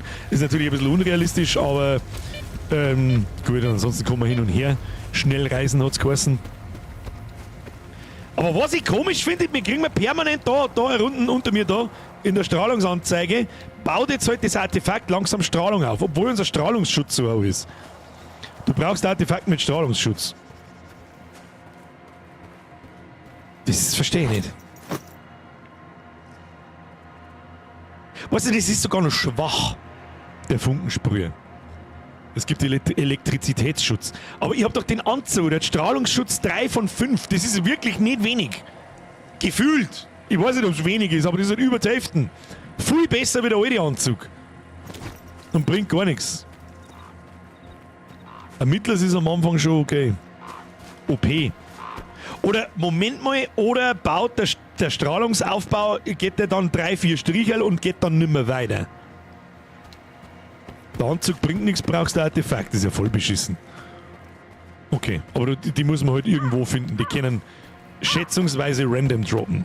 In die Anomaliegebiete und so. Naja gut, it is what it is. So, wie dermaßen viele Donations habe ich eigentlich übersehen. Der Domi, geh halt links! Domi, es tut mir leid, merci für den Zwickel 50. Third Franks, merci für 4 Monate. Manu, merci für den Zwickel. Habe die Ehre miteinander, Hashtag Nachschau-Squad. Schöne Grüße an den Nachschau-Squad. Mal wieder eine neue Aufgabe für den Nachschau-Squad. Rein kommentieren ins Viech. Kuss auf die Nuss. So, wie weit müssen wir? Haben wir schon vorbeigelaufen, sage ich das richtig? Müssen wir mich hin? Sprich mit der Jaud. Ja? Wo ist der Jaud? Ist das? Das ist doch wohl.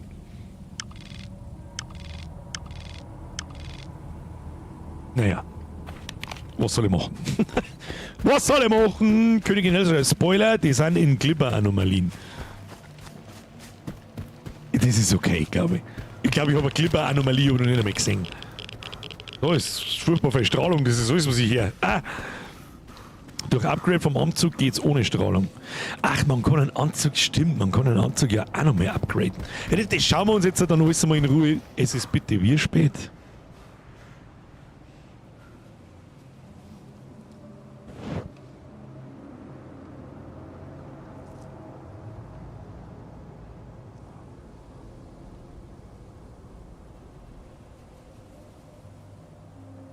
Das ist aber ein Witz, dass jetzt 5 nach halb 10 ist, oder?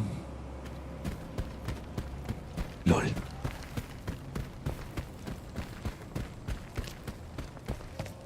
Zitronenbaum! Die Strahlung hast du nicht durch das Artefakt bekommen, sondern durch die Umgebung. Nimm Strahlungsdot, dann ist die Strahlung weg und beobachte nochmal die Strahlungsanzeige, sollte dann nicht mehr steigen. Aber sobald es pulsiert, steigt es, oder? Aber ja, hast recht, kann man natürlich mal testen. Sekunde. Oder das ist schon so ein Strahlungsding. So, Strahlung ist weg. Und es pulsiert aber weiter. Und wenn ich jetzt das Ding außer tue,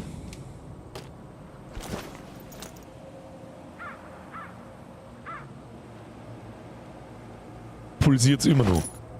Mir vergiss mal, was ich gesagt habe, ich steck's wieder rein und beobachte. Sie haben nichts gesehen. Zitronenbaum, merci für den Zwickel. Und den Hinweis natürlich. Aber die Strahlung baut sich schon ein bisschen auf. Was ist denn jetzt da wieder? Ach, da ist wieder der Scheißdreck. Nur mit das hier. Piepst was? Nö. So. Hauptstadt Nummer 2. Bin gespannt, wie es da ausschaut. Petko, nix gehen, du bist am Wachposten, noch wie gehört. Ja, auch wieder ein bisschen Frame Drops, also man merkt es einfach, wenn ich rundum schaue. Das schaut schon anders aus. Ich finde, der Unterschied zwischen Metro, Fallout und Ding, die Universen sind einfach anders und das macht das Spiel aus. Gameplay-technisch ist alles relativ gleich irgendwie. Außer in Fallout. Da ist wie heißt das Wettsystem ist einfach witzig. Das macht einfach Spaß. So, 11 Meter, kann man da reingehen oder was ist da los? Hallo? Oh, da haben wir wieder einen Barkeeper. Oh, da schaut es ja gut aus. Da haben wir Wursti, brauchen wir nicht mehr, haben wir jeden Scheißdreck. So, wo kann ich mich schlafen legen? Servus. beg you. If you chicken out, I'll find someone else. I'm not chickening out. Just double check. Betonmischer! Ich hab jetzt keine Zeit für einen Schmarrn da. 35 Meter da ins Eck hinten anscheinend. Den Scheiß nehme ich jetzt nicht mit, weil ich keinen Platz habe. Kann ich da schlafen herin? Nö. Muss ich einfach mal durchsuchen. Das schaut jetzt und hilft jetzt sowieso nicht. Was ist da los? Das ist gesperrt. Ist da was? Ja, da war noch Loot, aber das ist mir jetzt wurscht. F5, Bohrer Bayer, sehr gut aufpasst. Gespeichert gehört natürlich auch mal.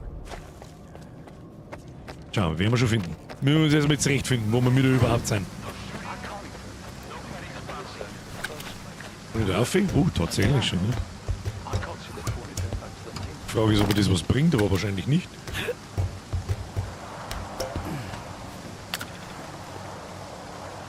Da ist ein Händler, da haben wir Nebenquests, die mache ich alle offstream.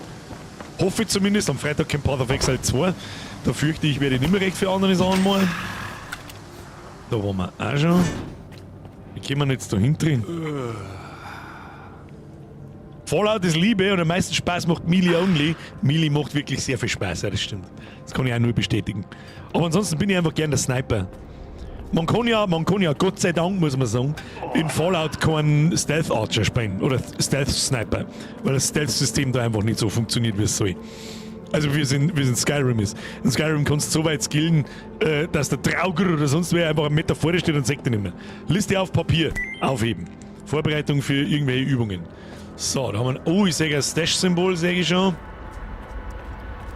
Jetzt gehen wir aber erst einmal zum Meister, schauen wir uns die Quest an und dann.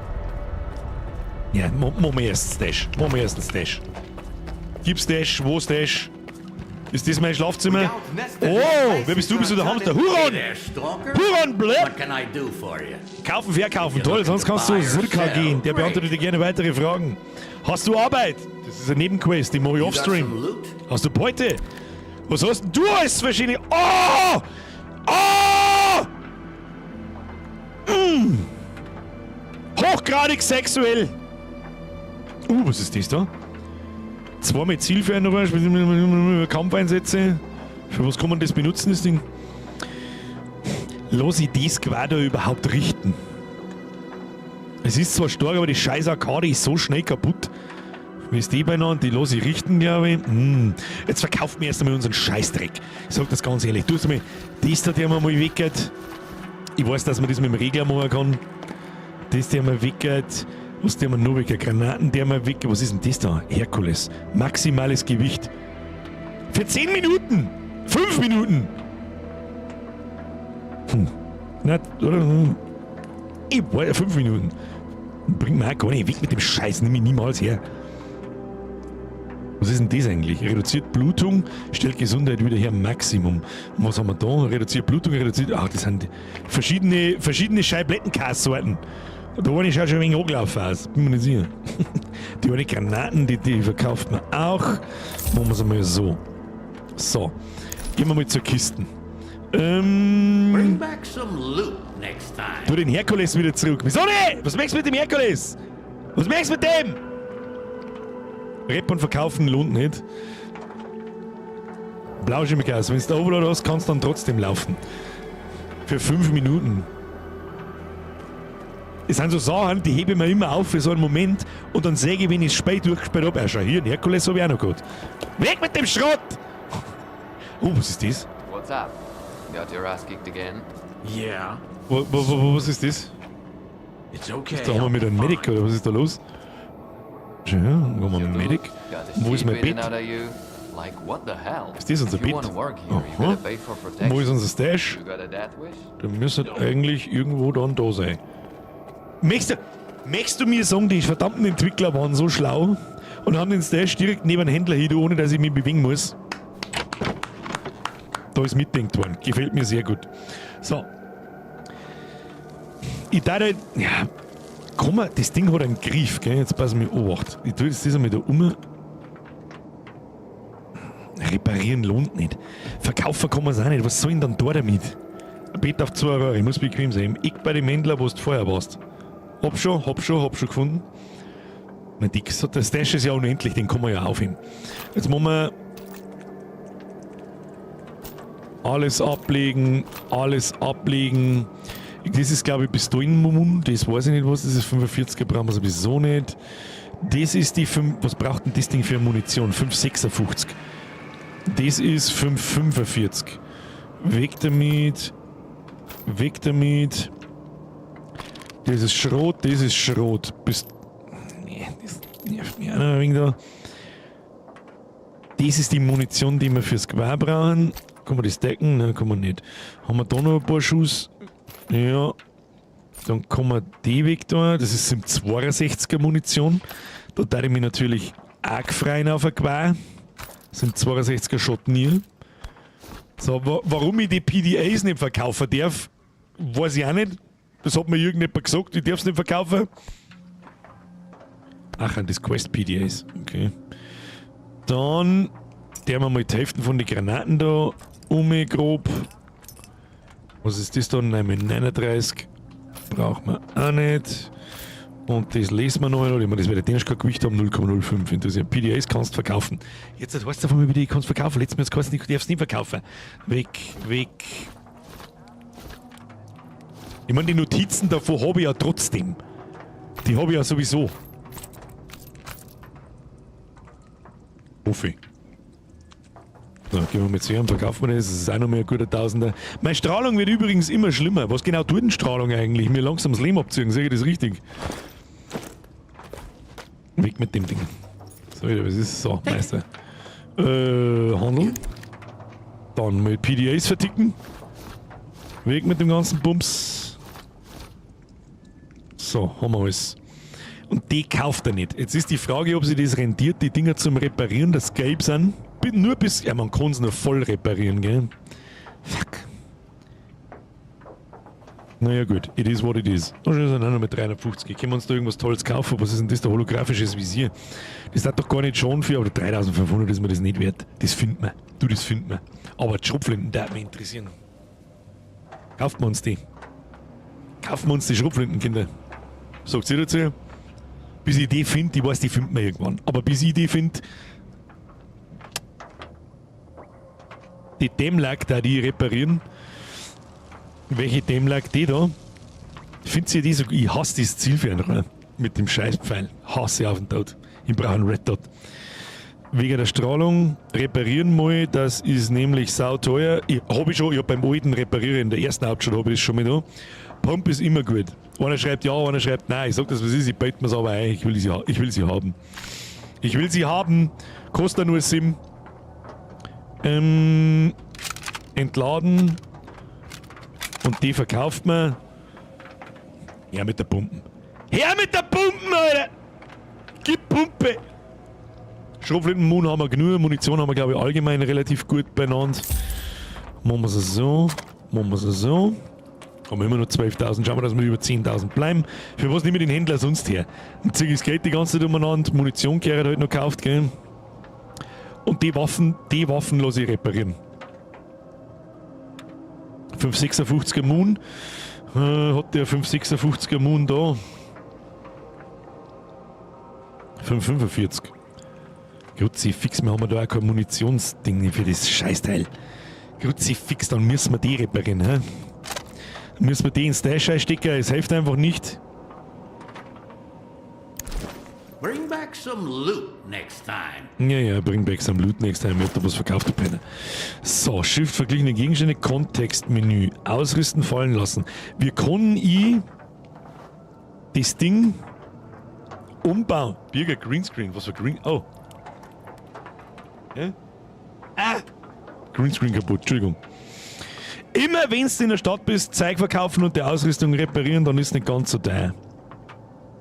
Ja, ich meine, 1% wird halt einen bestimmten Geldwert kosten und ob ich jetzt meine Waffen bis auf 90% oberspule und dann 90% repariere oder auf 10% oberspule und dann repariere, ist ja Kopf wie gesprungen. Also ich finde auf dem Weg besser nicht, aber wir haben noch keine einzige Waffe in einer Leiche gefunden, die nicht mindestens gelb war. Ausrüsten und dann T drücken. Okay. Hoppala. Schauen wir jetzt mal diese. T? Wie kommst du auf T? Na, passiert nichts. Artefakte in meine Kisten. Guter Punkt. Da habe ich auch schon mehrere Artefakte. Da habe ich das zum Beispiel. Das gibt mir mehr Gewicht. Aber macht mir halt auch Strahlung. Das gefällt mir nicht. Habe ich nicht sogar 2 Artefakte gehabt? Ja. Moment ist da oben. Schauen wir mal, was haben wir da? Steinherz gibt auch Plusgewicht. Dann die scheiß Gasmasken brauchen wir eigentlich auch nicht, oder? Können wir auch verkaufen. Achte auf deine Strahlung. Machen wir gleich. In der Hand, wenn du das hast, T drücken. Okay. Probieren wir nochmal. Und machen wir es so. Jetzt nehmen wir es mit Strahlung weg. Benutzen. Dann isst man Wursti und ein Broti.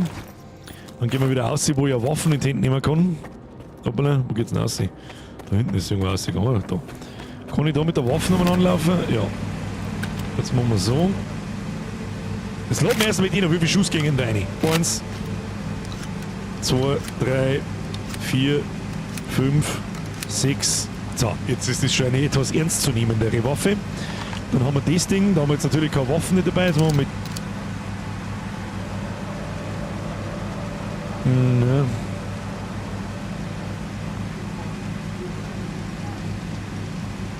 Ja, schau her. Und kein Pulsieren in der Ding. Bonnie Graumer hat recht. Bonnie Graumer hat recht. Jetzt das probieren wir mit dies. Da haben auch keine Aufsätze und nix. Muss ich da nicht so einem. Wie der Techniker halt. Kann ich das nicht bloß bei dem machen? Wo haben wir da drinnen Techniker? Haben wir, ist das da Techniker mit dem. It's gonna be hard time for the slag heap. The Kingpins want. Wie schaut das Techniker-Symbol aus? Ich habe keine Ahnung. Spinne. If you need to get someplace, speak up. Ready to go? Ah, das ist der Ortskundige. Damit kann ich in die andere Stadt reisen. Ah! Und der Techniker ist mein Questgeber. Das ist gut, das ist ein sehr guter Typ. Königin Elsa, ich sag schon, wir haben finally endlich eine Pro-Gamerin unter uns. Zeit ist einmal geworden. Die Frage ist, wie du hinkommst. Das schaut doch gut aus. Das schaut doch gut. Du schaust doch noch einen guten Techniker aus. Königin Elsa, sehr gut gemacht. Sehr gut gemacht. Sehr gut. So mag ich das. Dass es doch noch Frauen gibt, die auch eine sucheln ins Viech. Du schaust aus, als jetzt 15 Dübel geraucht, Meister. The scanner. Ring a bell? Yeah. The only right answer is an honest one. Why, hello there. First those thugs, and now I gotta deal with you. At least you didn't stab me right off the top. Guess that means we can negotiate. So what do I get for being honest? Sideman schreibt einer was Lustiges. Hast du wirklich eine, immerhin wirkst du mir direkt mit dem Messer in den Rücken. Ja gut, ich bin offen für ein Geschäft. Was bekomme ich denn für ehrliche Antwort? Ich bin die Lösung für deine Probleme, immer. You got problems, that's obvious. I can help you deal with them in exchange for some information. Straight to the point, huh? Without Nestor, this place is a mess. I don't want to get involved. The good tech is worth his weight in gold. But kingpins are expendable. What happened to you? Don't spare any details. I've got a workshop not far from here. The only ones who knew about it were Nestor and me. And now the thugs do too, apparently. They Lass showed mich up raten, without Banditen warning. muss ich erst töten, bevor er mir Sachen riecht. I'm not that much of a fighter. I'm better with tools than a gun, so I had to get creative. I turned the scanner on, it created a bunch of anomalies, and I managed to get away. Ach, das ist der Typ, der uns geholfen hat. Und die Typen im Raum mit dem Scanner gefickt. Do you suspect anybody in particular for the attack? Jetzt kommen wir mit. I'm telling you, Nestor's business is nothing but trouble. If you're gonna start getting involved in it, you better stock up on ammunition. Das ist der Mann. You really ought to take a look around my workshop. I figure you might find something useful in those thugs' pockets. Wo ist denn die Werkstatt so? Die schauen wir uns heute schon an. But if you want for risks, I'll give you the coordinates. So. All right, I'll have a look at your workshop. Nice. Whatever you find there, bring it to me. I want to see it. Ist das jetzt unser Hauptquest, in die Werkstatt zum Schauen oder was? Jetzt schauen wir erst mal, was das Ding kann. Tell me what. So. Oh. Die Waffen sind sogar... Was, das kostet 12.500, die scheiß Waffen zum Reparieren? Der Maul. Der Psuffer oder was?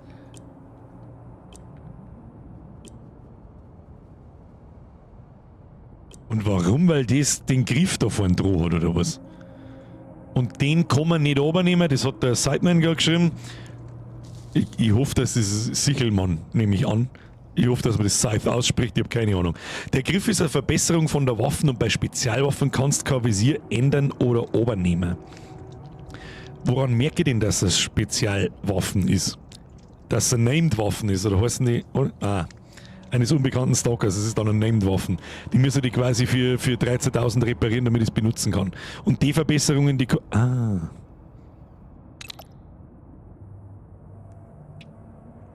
Hä? Der hat da schon einen Griff dran.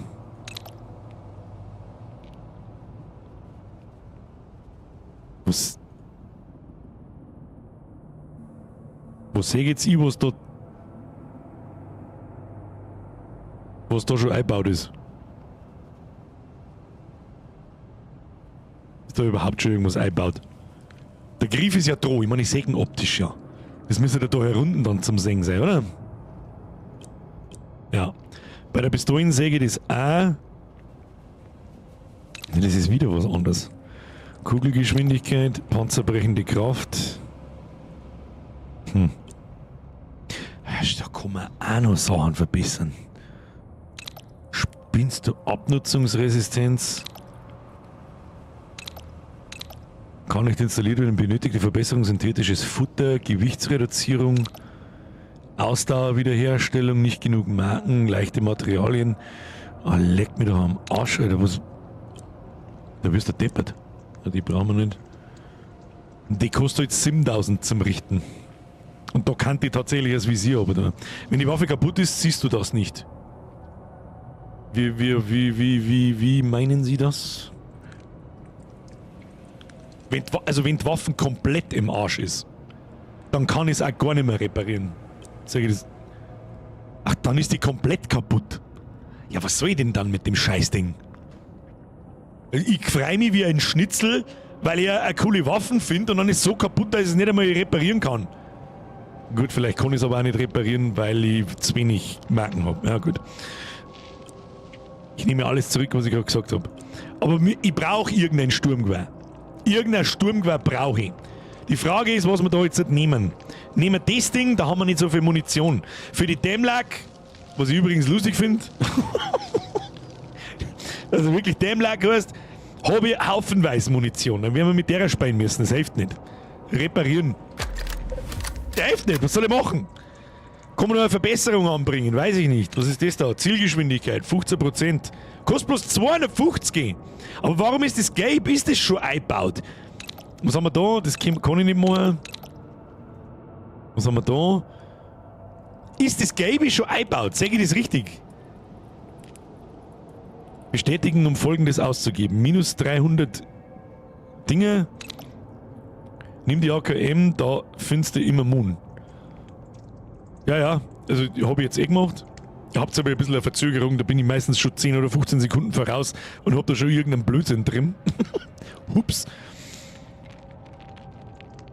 Jetzt hätte ich bloß die letzte Bestätigung in diesem Menü. Die gelb markierten Dinger sind bereits eingebaut. Ich meine, ich sehe es ja. Ich sehe ja wie heißt das Ding?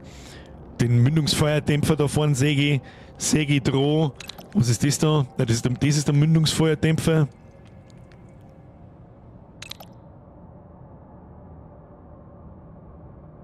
Gelb ist möglich zum Verbessern. Grau geht noch nicht, grün ist eingebaut. Ah. Das heißt, gelb, das G, verringert den Rückstoß, 10%. Die kostet noch nicht einmal viel und verringert die Streuung. Was habe ich denn jetzt da? Jetzt habe ich es einfach eingebaut. Ups. Aber wollte ich sowieso. Die Streuung um 25% ist verdammt viel. Und der Rückstoß um 10%. Machen wir auch noch. Ich habe das Gefühl, dass wir mit der noch eine Zeit spielen. Also rentiert sich das auch. Gewichtsreduzierung, das ist 1 Kilo. Ja, 1 Kilo, 30%. Kostet 300. Rein damit, für was haben wir das Geld? Und dann haben wir da noch was. Zielgeschwindigkeit 15%, kostet 250. Rein damit. So. Und dann wird die Waffen, das seht ihr gerade nicht, dann wird die Waffen da auch blau. Die war vorher nicht blau. Ich hoffe, ich habe es richtig gesehen. Die war vorher nicht blau, bevor ich die Sachen eingebaut habe. Ja, habe ich offstream auch noch nicht gemacht, weil ich das halt speziell im Stream machen wollte. Erstens habe ich euch dabei, ein paar Leute haben schon eingesuchtelt wie die Behinderten und vielleicht wollte es jemand anderes einmal sehen, wie das funktioniert und mich hat dann auch interessiert, wie es funktioniert und wollte dann keinen Scheiß nicht mehr. Und ja, so, jetzt nehmen wir den ganzen Rest, jetzt können wir sonst noch was verbessern. Haben wir da noch? Okay, da funktioniert anscheinend nichts, weil nichts gelb ist. Zustand zu schlecht. Wie? Von der Pistole, die ich habe. Ist minus 25 wieder raus, weil nur eine Mündung geht?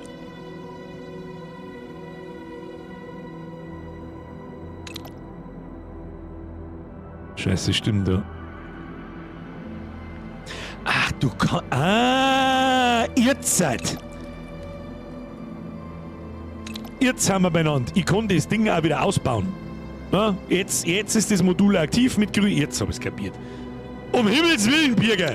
Als das erste Mal in deinem Leben ein scheiß Spiel spielen. Oh, panzerbrechende Kraft gemacht. Kugelreichweite, ja, so weit kann ich nicht schießen, das mache ich sowieso nicht, aber panzerbrechende Kraft 30%. Hau rein, das Ding! So, wieso ist das jetzt blau? Und nicht grün? Haben wir das jetzt eingebaut oder nicht? Weiß ich nicht. Kostet schon was. Pistole-Rap kostet nichts. Pistol-Rap kostet nichts. Wo ist denn die? Da ist. Reparieren. Kostet tatsächlich nichts. Ja gut, irgendwas muss er umsonst, weil sonst kannst du theoretisch in ein Loch manövrieren. Kugelgeschwindigkeit interessiert mich eigentlich nicht so. Was haben wir da? Gewichtsreduzierung um 0,2 Kilo, das ist mir auch wurscht. Außerdem haben wir nur noch 2000 Marken, das ist jetzt nicht mehr der Teufel. Da habe ich übrigens, habe ich vorher nicht gesagt, man sieht es ja, ich habe da unten so ein erweitertes Magazin gefunden und einen Schalldämpfer. Ich bin mir nur nicht mehr sicher, ob das im Stream oder Offstream war. Weiß ich nicht mehr. Ja, das schaut doch gut aus. So, jetzt müssten wir aus. If you want to talk business, stop by. Jetzt müssen wir noch mal aus. Und zwar etwas radikaler. Scheiße, wo war die Blutskisten? So, bis ich mich da wieder zurechtfinde, muss ich Offstream ein bisschen umeinander irren. Und dann wird's schon. Ich glaube, da war der Händler. Jawohl. Ist es blau? So. Das wird auf alle Fälle unser Knarre des Vertrauens. Das der wir um. Gasmasken wollten wir verkaufen. Dann kann man mit S, glaube ich, sortieren. Das bringt aber auch nicht recht viel. So. Schrotmunition. Die Kackmunition da brauchen wir nicht. Pistolenmunition. Die verkauft man. Granaten daher. Die brauchen wir auch nicht. Da können wir auch mal mindestens die Hälfte einfach ablegen. Man findet wirklich viel Scheiblettengas. Und dann braucht das Ding 545er. Wo ist 545er? Da nehmen wir alles mit. Alles nehmen. Und dann sind wir mit gut dabei da. So, machen wir so. Muss alles seine Ordnung haben. Das ist das Wichtigste, sonst springt man innerer Monk im Dreieck. Brauchen wir sonst noch was? Haben wir gut vom Gewicht gut dabei. Können wir noch irgendwas ab? Das Ding nehme ich sowieso nicht her. Die 3 Dinger nehme ich sowieso auch nicht her. Dann nehmen wir das Wurst daher, das daher. Und dann schaut das doch richtig stabil aus. Wenn das nervt mich noch ein wenig, dass das sofort in das andere Ding umgeht, aber ist ja wurscht. Hashtag innerer Monk, der ist wichtig. Kinder, der ist wichtig. Der wird uns auch sehr viel Nerven in Path of Exile kosten am Freitag.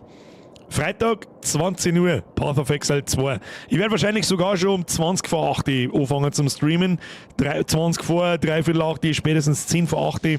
Um 8 Uhr geht es nämlich direkt das Spiel aus und ich bin der Erste, der auf den Login drückt. Das garantiere ich dir auch. Ja, schauen wir doch richtig stabil aus, oder? Dann speichern wir mal. Der Wolf schreibt, Behälter für die Artefakte in der Rüstung soll es geben, dann bekommst du keine Strahlung trotz ausgerüsteter Artefakte.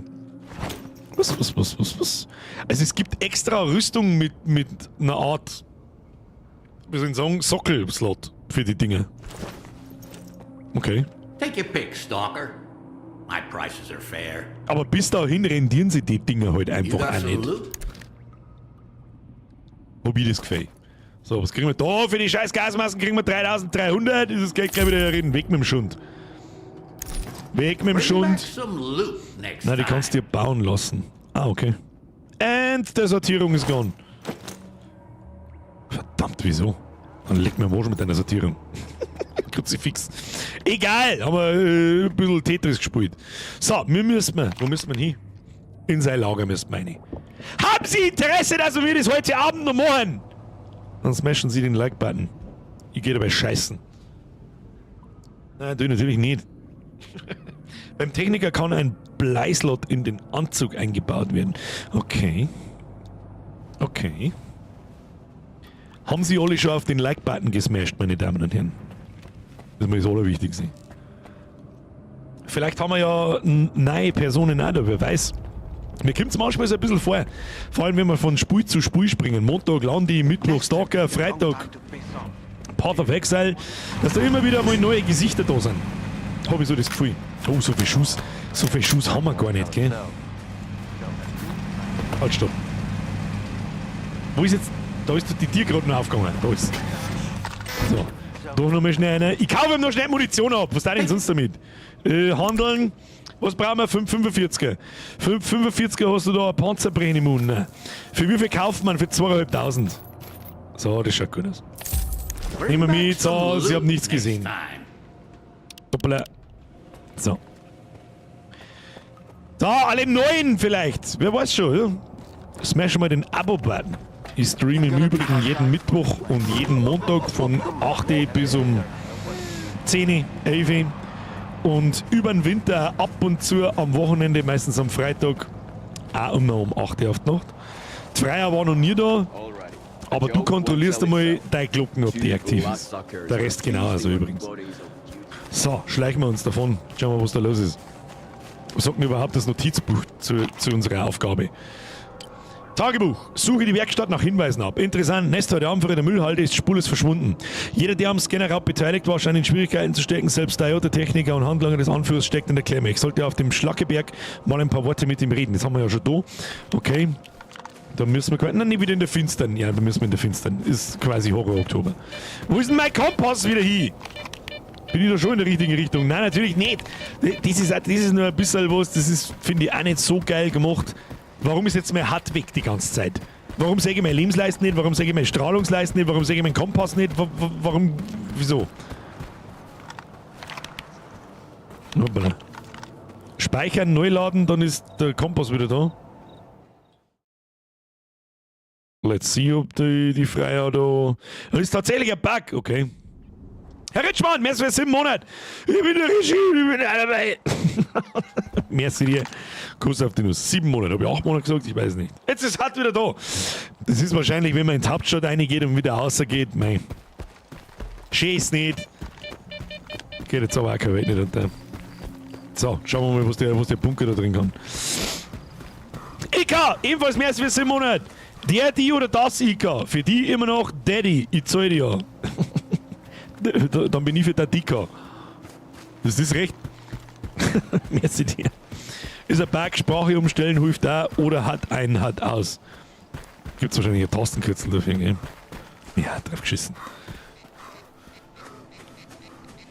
Psst. Bin mir nicht sicher, aber ich glaube, dass ich...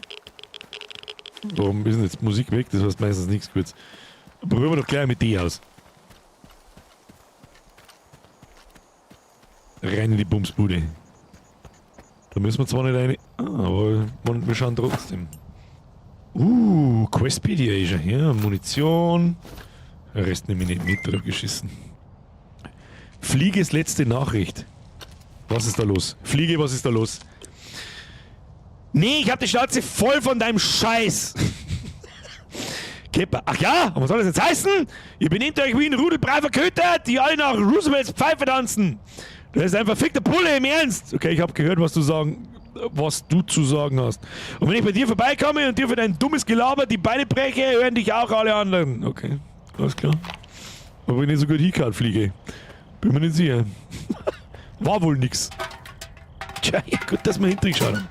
Was haben wir da? Nehmen wir, hoppala, den nehmen wir schon mit. Hergeschenkt wird nix. Hergeschenkt wird nix.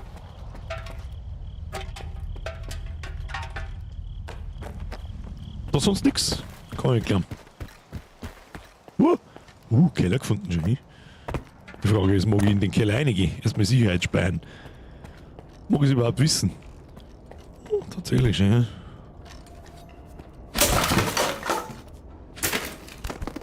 Scheiblettenkas! Wursti und Brot! Nimm ich mit. Die Flaschen nehme ich nicht mit, die haben so Spar. Stalker-Merch. Wow! Eigentlich eine berechtigte Frage, aber momentan ist ein bisschen viel Merch. Jahresmerch. Vielleicht ist ja gerade jemand dazugekommen, der so nicht weiß. Who knows, was weiß ich. Der Kanal scheint videotechnisch auch mehr als tot zu sein. Und das meine ich übrigens auch ernst. Ich weiß nicht, wann das letzte Mal war, dass ich How-To auf ein Video geschrieben habe, das nach 3 Tagen in Anführungsstrichen nur 7.500 Aufrufe hat. Und nicht 15. Weiß ich nicht, wann das letzte Mal war. War, glaube ich, noch nie. Was ist da los? Was ist da los? Irgendwas stinkt. Irgendwas tut komisch. Also kann man im Stream schon einmal kurz einmal sagen, vielleicht ist ja jemand da, der das Video nicht gesehen hat. Wir haben ja quasi noch, wir haben noch 114 Meter in die Richtung. Stockfinster ist Kruzifix, ich mag da nicht mehr sein. Ab in die Richtung. Brot! Oh, das schaut nach Bunker aus. Jetzt bin ich gespannt. Da ist ein Licht. Was war denn das? Was war denn das? Oh, mit Sicherheitspump her. Nein, gib mir das Ding. Was war denn das? Oder? Ach, das komische Anomalie-Ding da.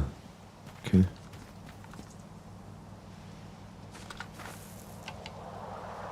Ist das ein Facki? Ist das hier?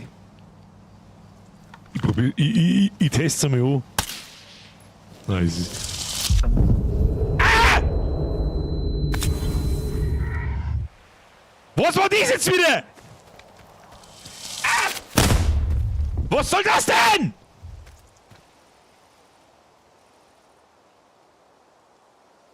Erstmal sperren. Muss ich da durchrennen oder was muss ich denn tun? Ah!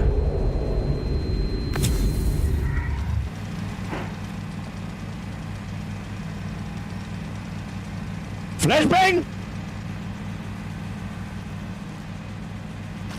Das ist mein Cheese. Cheese! Na, ich brauche Sicherheitskarten, wo werden die wieder... Irgendwas ist gelb. Warum ist denn da schon wieder irgendwas gelb? Was ist mit dem Ding? Da gibt's auch noch was. Da gibt's... Kommt man durch die Tür rein. Ich sehe es nicht, aber durchs Fenster kommt man auch nicht rein. Aber da ist ein Loch in der Wand. Da kommen wir dann durch von der anderen Seite und der Keller geht auch... Ui, Generator entgegen. Gelbes Suchbereich. Ach so. Okay. Dann werden wir jetzt... I wanna try something.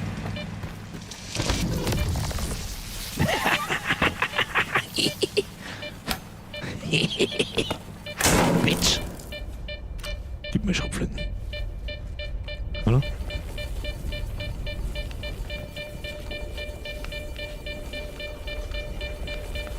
Die sind nicht gut. Oh. Chill die Kniescheibe. Stück Brot. Da war es auch übergegangen. Okay. Jetzt schauen wir mal. Jetzt lassen wir so Schrauben. Schauen wir, vielleicht machen wir auch das Ding ein, wer weiß.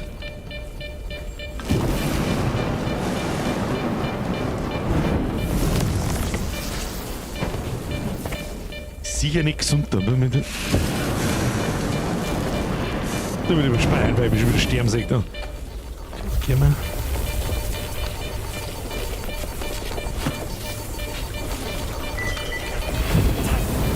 Ist mir wurscht, ob wir da jetzt brennen kurz. Schlüsselkarte. Jawohl. Wo gibt es da sonst noch was Interessantes da unten? Weiß ich nicht. Haben wir schon gefunden.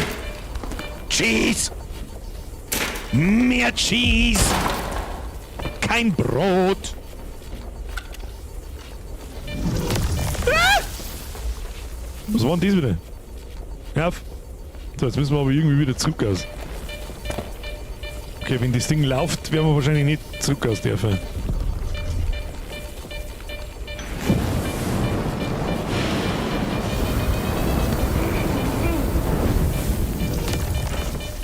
Ja, wird schon passen.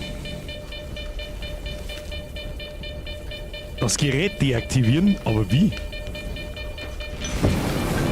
Wo jetzt noch mal schnell sehen. Nicht, dass man da was mitnehmen kann. Ja, der hat gesagt, man soll irgendwas mitnehmen. Haha! Lol!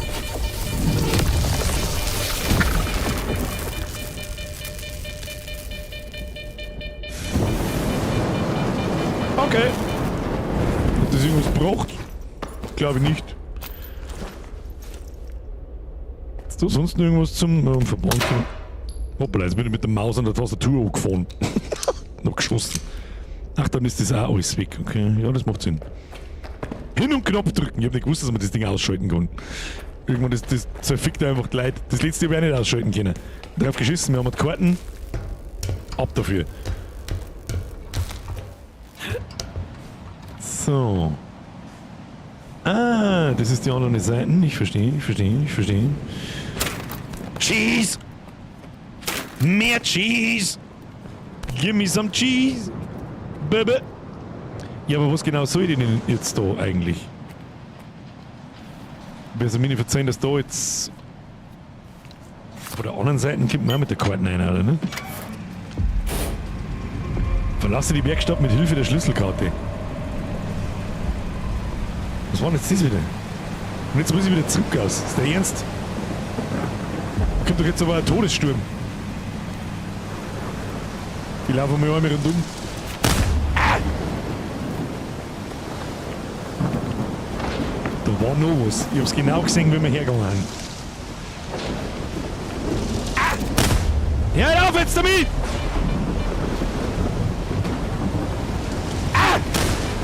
Ja, ich geh eh schon heim! Ich geh eh schon! Energy X super! Da war Kistenblinder blaue. Was? Hab ich nicht gesehen, muss ich noch mal zurück. Hilft nicht, müssen wir noch schnell was essen. Hab nicht aufpasst, von lauter Blitzen! Geh noch mal rein! Geh weg! Schluss! Alle schreiben Kiste! Ich hab's wirklich nicht gesehen! Kiste, geh Kiste! Ah! Was? Ah!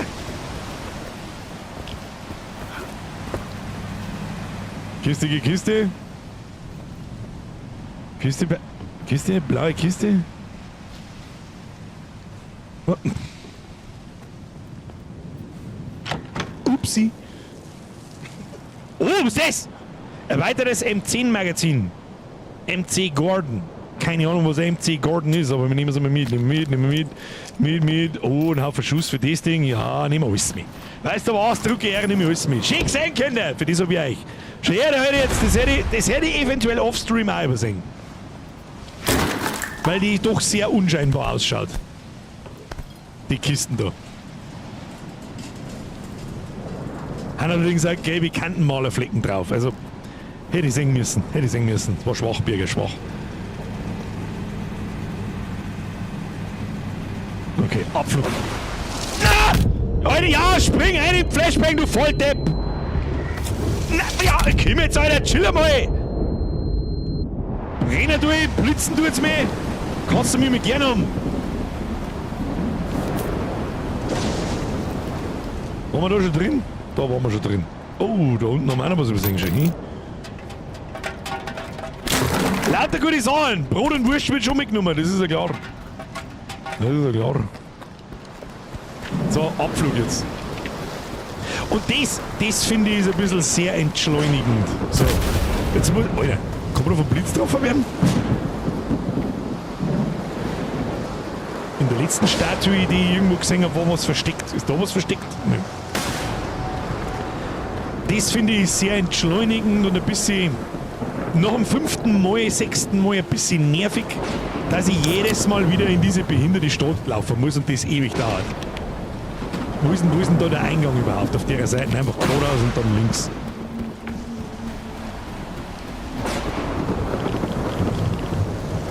Gibt es irgendwas, was dauerhaft mehr Ausdauer gibt? Aber es gibt was für Ausdauerregeneration, habe ich gesehen, ja.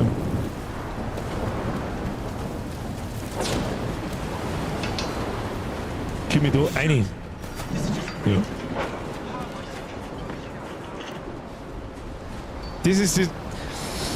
Und wieder ein kleines Problemchen mit so Poppins und so weiter. Mary Poppins! So, ab zum Händler. Nicht zum Händler. Hoppla.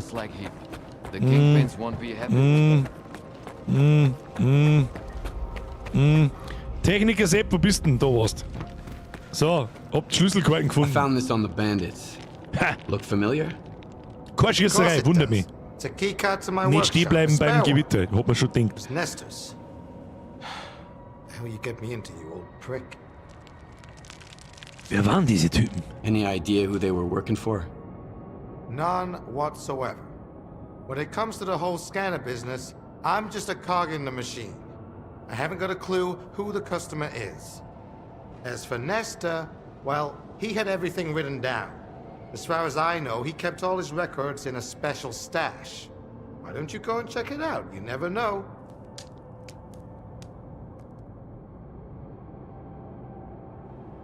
All right. I'll go have a look. You've got the coordinates. Keep me posted. Herr Stato, ich hab keine Ahnung, was du für Sachen fragst. Das Ding hat mir ein Freund empfohlen. Ich hab gesagt, ja, du, her passt schon. Ich hab keine Ahnung, wie viel oben oder sonst was. Durchsuche Nestors Versteck. Ach, das ist doch herin. Das schauen wir uns schon an. Der Chewie! Wünsche eine gute Nacht, muss um 4 wieder, melde mich zum Nachschaussquad. Alter, was tust du noch da? Es ist 11:30, wenn du 5 Stunden aufstehen musst, du besoffener Chewie, merci dir, Schluss. Wie viel Watt? 24. In meiner alten waren es 80 oder 90. So, jetzt pass auf, jetzt gehen wir noch zu dem Versteck, weil das möchte ich wissen, was da drin ist. Vielleicht kriegen wir einen guten Loot, ohne dass wir es wissen.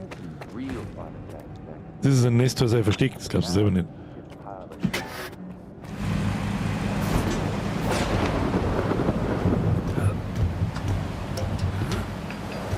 Herr Razy, hauen Sie sich hinein. Haben wir eh nicht mehr allzu lang da. Mach jetzt das Ding da noch anschauen. Und dann, ich freue mich dermaßen auf Freitag, ich kann es keinem Menschen nicht sagen. Wir kommen jetzt da, das sind jetzt 3 Meter. Wo ist das Versteck? Das muss ja fast oben sein, oder? Gibt's ja nicht anders. Auf das Ding um mich.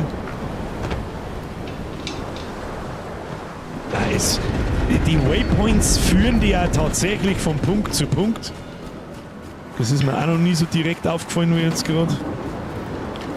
Ist dieses Nest, was ein Versteck? Nein, ist nicht. 10 Meter wieder da lang. Und dann da lang. Nicht der Blitz, nicht vom Blitz treffen lassen, das tun wir nicht.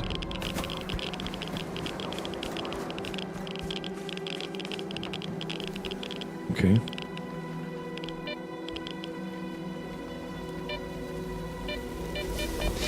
Oh, das schaut nicht so gesund aus, aber das kriegen wir schon. Warte mal.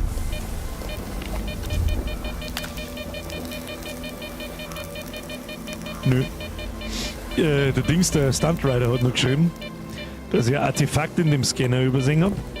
Sehr gut. Memo an mich, damit ich mir das Offstream noch schnell hole. Moment, ich muss schnell auf der Karte schauen, wo das war. Das war da, oder?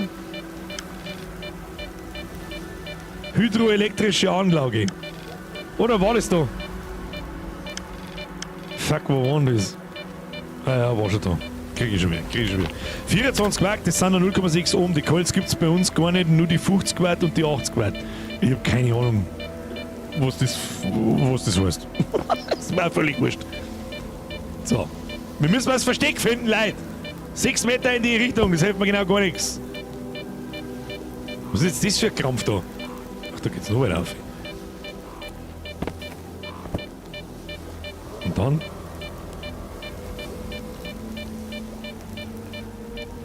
Okay.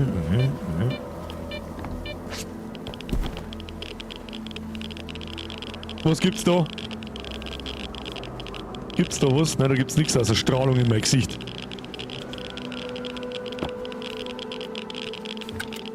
Der Hickey-Clip schreibt Chat. Chat! 5 Ausrufezeichen. Was soll uns das sagen? Ich weiß nicht. Ich weiß nicht. Vorne am Kran ist also sein Versteck und da steht einer per Aussichts... Dings. Richter? Was ist da los? Richter?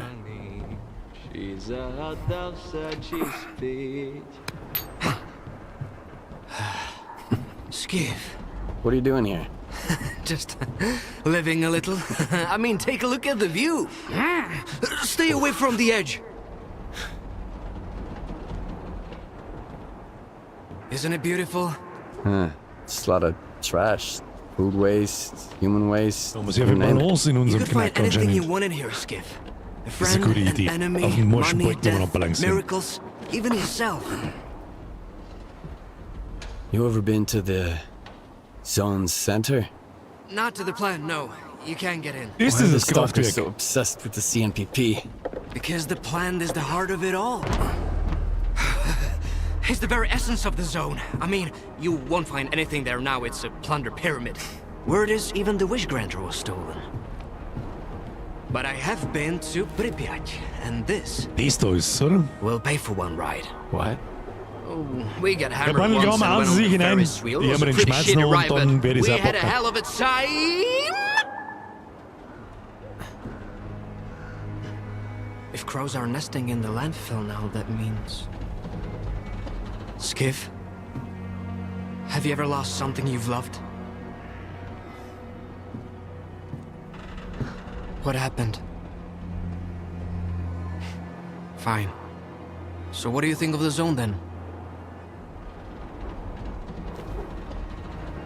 Sie ist eine Chance auf ein neues Leben. Ich bin nicht sicher, sie haut mich nicht gerade um. Ah, bin nicht sicher. I don't know yet. I get it. It takes time to hear it. But keep your eyes and ears open. The zone might just help you. If you ever go to Pripyat, the first ride on the Ferris wheel is on me.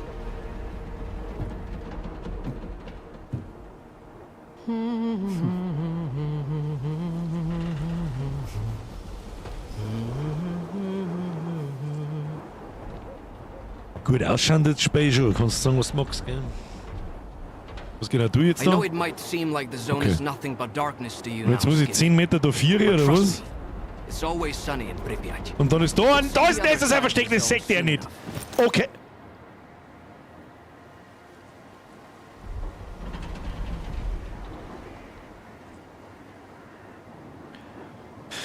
Meine Enttäuschung ist maßlos, mein Tag ist ruiniert und ich hasse euch alle. Bis Freitag. Tschüss dann.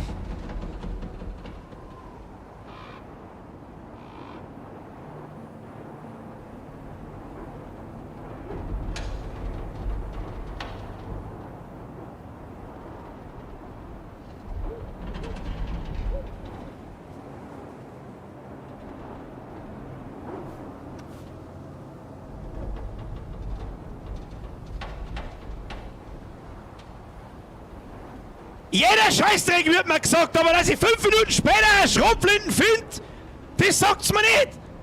Ihr Kackfrisuren!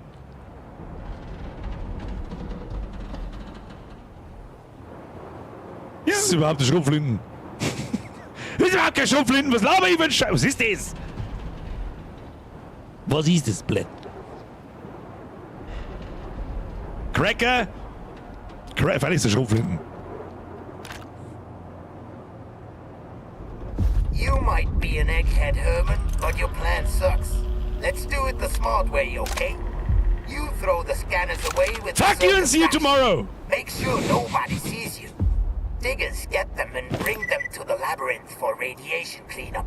I'll get artifacts to absorb the radiation. Swiping a few from Lonus ain't a problem.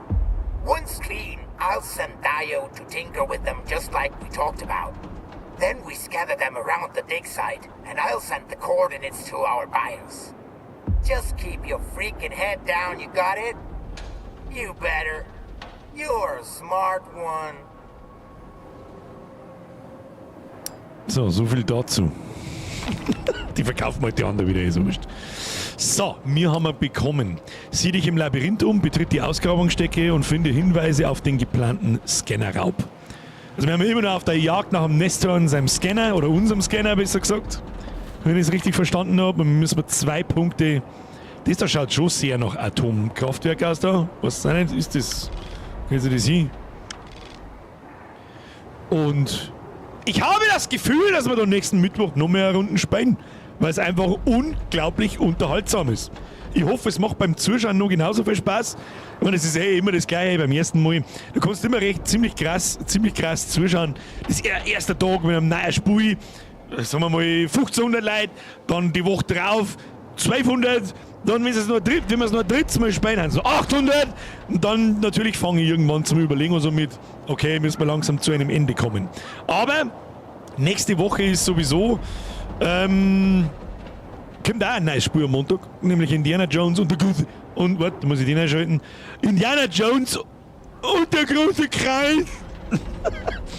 Und das werden wir am Montag auf alle Fälle spielen, da bin ich auch gespannt. Und nächsten Mittwoch dann Stalker.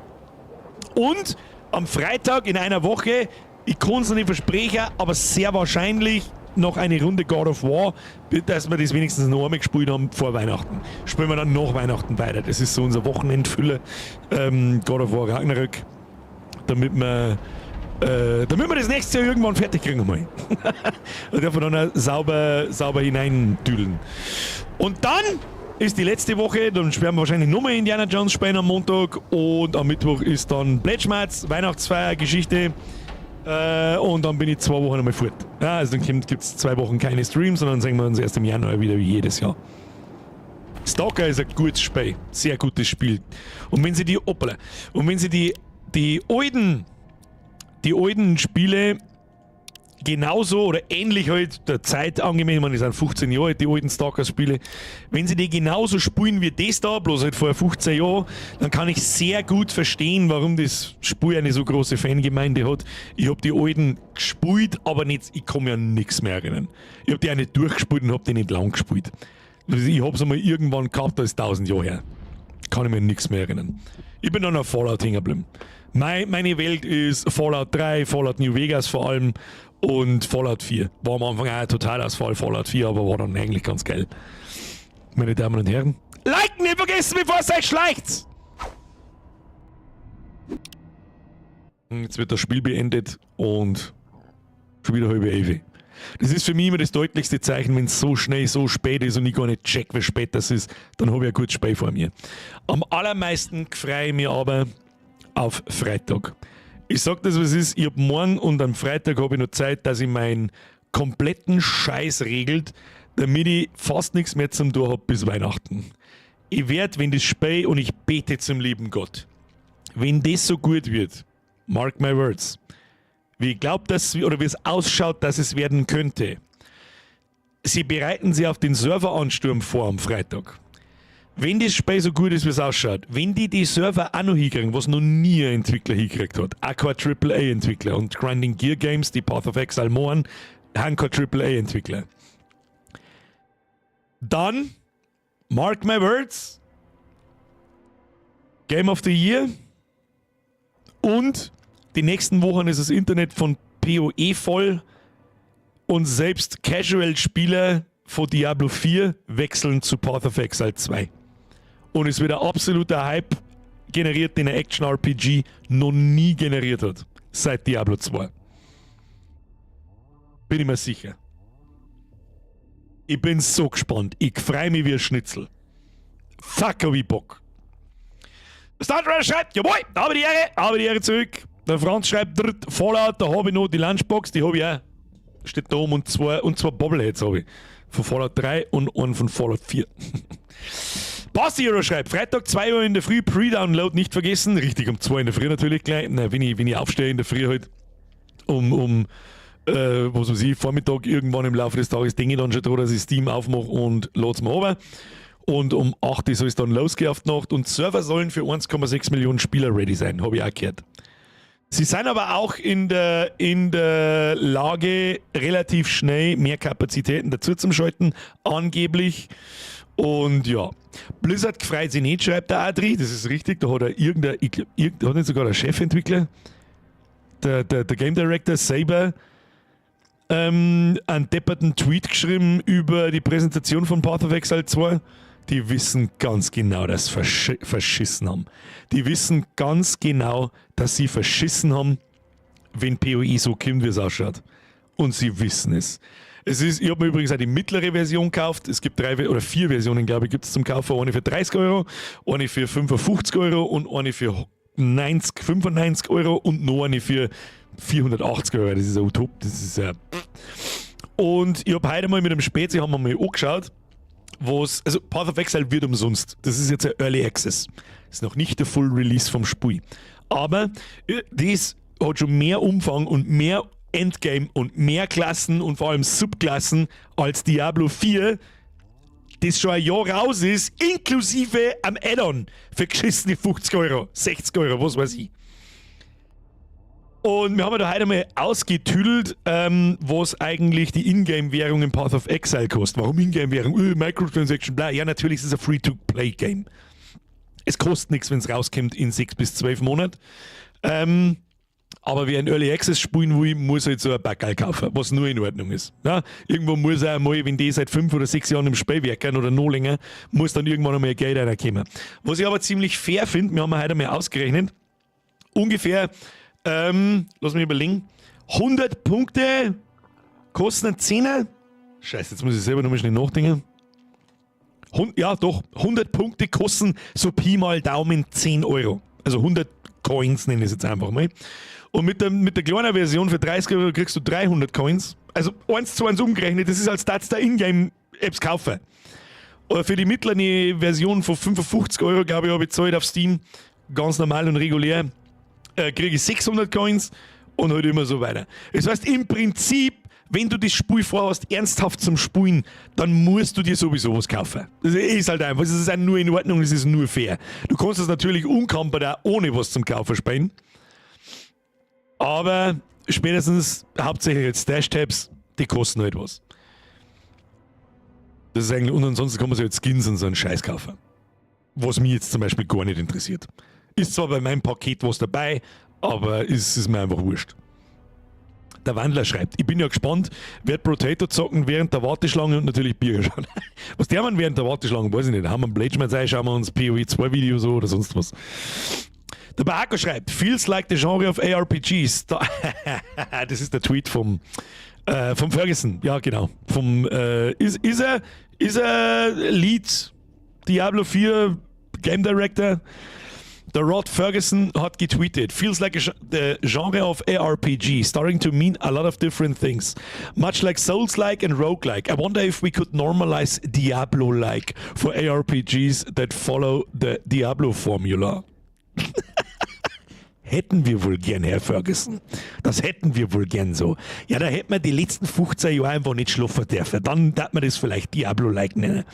Ich habe aber eher das Gefühl, genau aufgrund von diesem Tweet bete ich zum lieben Gott, dass irgendwann PoE-like draus wird. Ich bete drum. Und wie ich es mir gehofft habe, so alles, was ich bis jetzt gesehen habe, ich habe es vor einem Jahr schon gesagt, wie ich die PoE-Sachen gesehen habe und mir ein paar Sachen angeschaut habe, wenn PoE 2 so kommt, wie die das sagen, und das traue ich denen halt zu, weil es lauter Super-Nerds sind, die da arbeiten, vor allem die Chefs da dort und so, wischt mit Diablo den Boden zusammen. Und zwar wahrscheinlich, so wie mir das anschaut, schon in der Early Access. Allerdings glaube ich immer noch erst, wenn ich sehe, am Freitag, dass wir mir am Freitag spielen.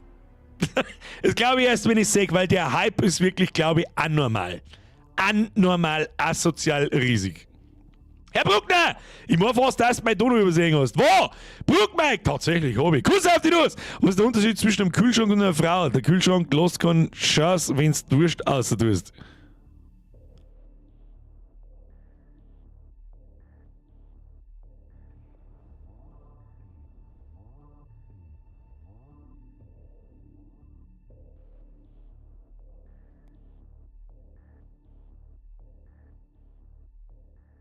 Immenser Boomer-Scheiß. Danke, Sprengi. Boomer! Brucker Mike, merci dir. Flo, merci wieder. Rüser Chewie, wünsche eine gute Nacht, so viel, das habe ich noch gelesen, passt. Der ist ja schon im Bett, hoffe ich zumindest für ihn. Lead Game Director ist eben nicht gleich Lead Game Director, das ist richtig. Ich spreche es absolut richtig. Ich habe richtig krass Bock. Heilige Scheiße, habe ich Bock.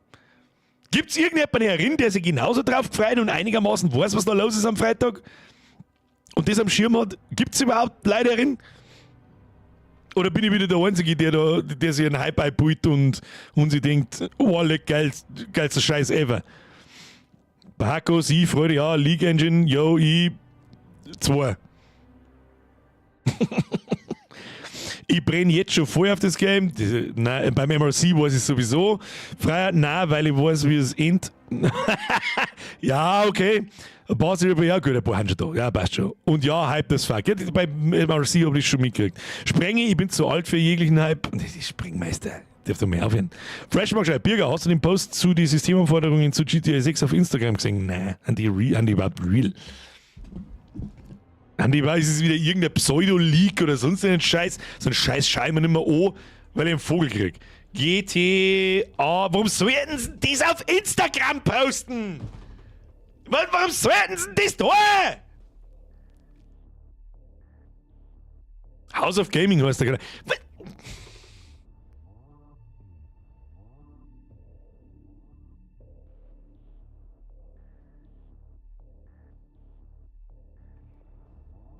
Also wenn ich bei Google eingebe, steht dort ein Betriebssystem, Windows 11, Prozessor, i7 8700, 8 GB Arbeitsspeicher, Grafikkarten, 2070er, DirectX Version 11, Speicherplatz 150 GB. Das glaubst du das selber nicht?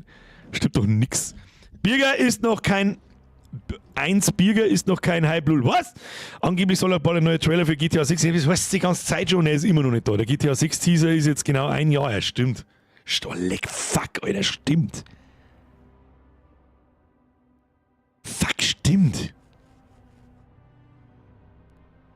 Der Wandler schreibt, geilster Scheiße, Classic Release. Wobei ich Classic schon mal gespielt habe und das sich das so in mein Hirn einbrennt, dass ich alles noch gewusst habe. Und bei PoE halt nicht. Das ist einfach ein Weißt du, was das Allerbeste wird? Ich gebe euch einen unfassbar guten Tipp. Das hat bei Last Epoch auch unfassbar gut hingehört, sonst hätte ich niemals in 2 Wochen da 100 Stunden einbuttert. Das Allerwichtigste ist, so wie jetzt ich mache, keine Guide-Videos anschauen, keine Guides lesen, keine Crafting-Guides, kein, ja, du musst das machen und das sind die krassesten, overpowerten, irgendwas sagen. Einfach nix anschauen. Einfach fucking nothing. Man, natürlich kann man sich jetzt zum Beispiel, wenn du jetzt zum Beispiel mir beim Streamen zuschaust, ich werde höchstwahrscheinlich ein Minion-Bild spielen, also Twitch mit irgendwelchen Viecher halt, wie ich es immer tue, das sind einfach meine Lieblingsklassen. Da ist das was anderes. Ich meine, ich spoilert ja nichts in dem Sinn. Da kann man nebenbei selber auch spielen und so weiter, aber halt gezielt Guides anschauen und so weiter. Da wo genau schon, du brauchst das Item und das Ding und dann das auf Leveln und dann machst du als erstes das und dann laufst links 8 und dann bist du ultra, leck mich am Arsch. Leck mich einfach am Arsch. So sieht's aus. Einfach reingehen, selber den Skilltree entdecken, selber die Gems finden, selber die Items auseinanderpfriemeln, selber umeinander probieren, mit Items craften und so weiter. Dann weißt, ja, dann kann es aber sein, dass ich irgendeine Currency aus Versehen verwirft, die voll viel wert ist. Ja und? Es ist ein Spui!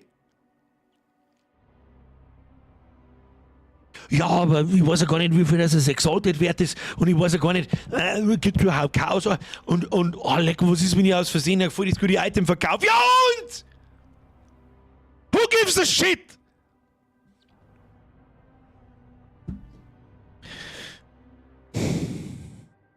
Da hat die TikTok-Generation gar keine Zeit mehr dafür. Dann dann ist es mir auch wohl. Ist nur wirklich ein gut gemeinter Rat. Jetzt das mal wieder. Ein neues Spiel einfach selber hineinwachsen. Ich werde mir wahrscheinlich auch offstream, werde ich mir auch nebenbei einen anderen Stream anschauen. Höchstwahrscheinlich Asmongold, weil ich den am meisten schaue in meiner Welt. Und da bin ich auch gespannt dann. Natürlich, wenn der spielt, was er so sagt, was so seine Meinung ist und so weiter. Aber ich werde mir keine Geiz in so einen Scheißdreck anschauen. Linzep, braucht man Vorwissen von PoE 1. Ich habe das Spiel auch noch nicht gespielt. Aber für PoE 1 brauchst du eine Masterarbeit. Und ich habe im PoE 1, glaube ich, so 400 Stunden, was nicht viel ist, muss ich auch ganz ehrlich sagen. Ich habe aber auch bloß 2 oder 3 Seasons gespielt. Dann ist es wiederum schon viel, weil ich in jede Season ungefähr 150 Stunden eingeschissen habe. Und ich habe keine Ahnung von dem Spiel. Ich sage das freiwillig, wie es ist. Es ist so umfangreich und so, leck mich am Arsch. Da birgst du halt ab. Der Einstieg ist unfassbar schwer. PoE 2, glaube ich, ist bei einer so das Ziel hauptsächlich, genau diese Komplexität und die rauszunehmen und die Zugänglichkeit reinzubringen, aber gleichzeitig hintaus Richtung Endgame trotzdem die Tiefe zum Bewahren, die halt die Path of Exile Community gut findet. Und das wird vom Start weg nicht so narrisch sein wie im PoE 1, nicht im Ansatz so narrisch sein wie im PoE 1.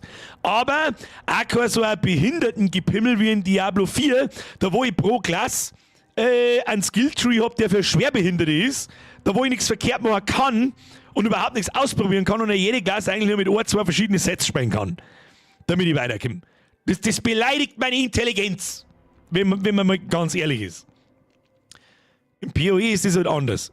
In kurz, ich glaube nicht, dass du Vorwissen zu PoE 1 brauchst. Glaube ich nicht. Shot aber wahrscheinlich nicht, um zu verstehen, was sind denn Currencies, wie funktioniert denn die Itemization, wie funktioniert denn grobes Crafting. Ich glaube, dass das nämlich relativ ähnlich sein wird. Alles andere selber entdecken. Hau dich rein und los. Hau dich rein und einfach mal.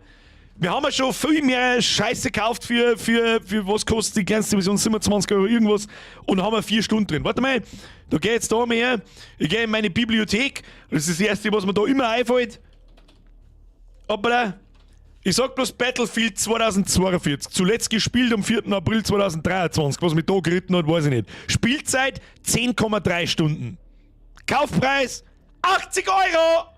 Herzlichen Glückwunsch! Herzlichen fucking Glückwunsch! Und Battlefield 2042 war wirklich so beschissen schlecht, dass es zum in die Hose scheißen war. Aber was soll ich machen? 10 Stunden! Impressive. Das ist bloß und ich hab mehrere sichere Titel. Tun sie sich da nicht hinunter. Gut, im PUBG haben wir 1000. Ist wieder was anderes. Im Battle Brothers haben wir auch ein paar. Oder was haben wir noch so? Was ist denn noch so ein Ding? Was war denn noch so ein Totalausfall? Ich weiß nicht, da hat sich einfach Battlefield bei mir ins Hirn einbrennt. Der Imgamli schreibt, habe ich damals auch gemacht, den Fehler. Haben viel gemacht, weil der Trailer geil ausgeschaut hat. Shitlist von Pile of Shame, ja. Skull and Bones, ja, habe ich nicht gekauft. Skull and Bones habe ich ja nicht gekauft. Mir geht es jetzt da für mich persönlich darum, was für Spiele, dass ich für 50, 60, 70 Euro gekauft habe und nach 3 Stunden, 5 Stunden ins Eckentry geworfen habe. Weil es Schrott waren. Aber ja, Skull and Bones, wer so blöd war und sich für 80 Euro Skull and Bones gekauft hat, dem kann ich nicht helfen. Es soll ja wahrscheinlich sogar ein Leute gegeben haben, die haben das verteidigt, das Ding. Das war das Allergeilste. Weiß ich nicht, wie weit muss ich einen Schwanz von Ubisoft im Maul haben, dass ich auf die Idee komme, scheiße, ich muss es ja nicht spielen, was sind das für Leute? Landi 25? Wie viele Stunden haben wir einen Landi gespielt? Was haben wir da eigentlich gezahlt dafür? Ich weiß es nicht. Landwirtschaft, wo ist er denn? Wieso ist er da nicht? Ach, weil ich schon deinstalliert habe. Warte mal. Da ist er. 12,5 Stunden. Ja, wie viele Streams haben wir gemacht? 4. Ja, das sind immer so 2,5 Stunden Streams. Selber ein bisschen umeinander pimmelt mit dem Server und so weiter, aber das war's dann. Das Spiel werde ich nie wieder angegangen. Nie wieder.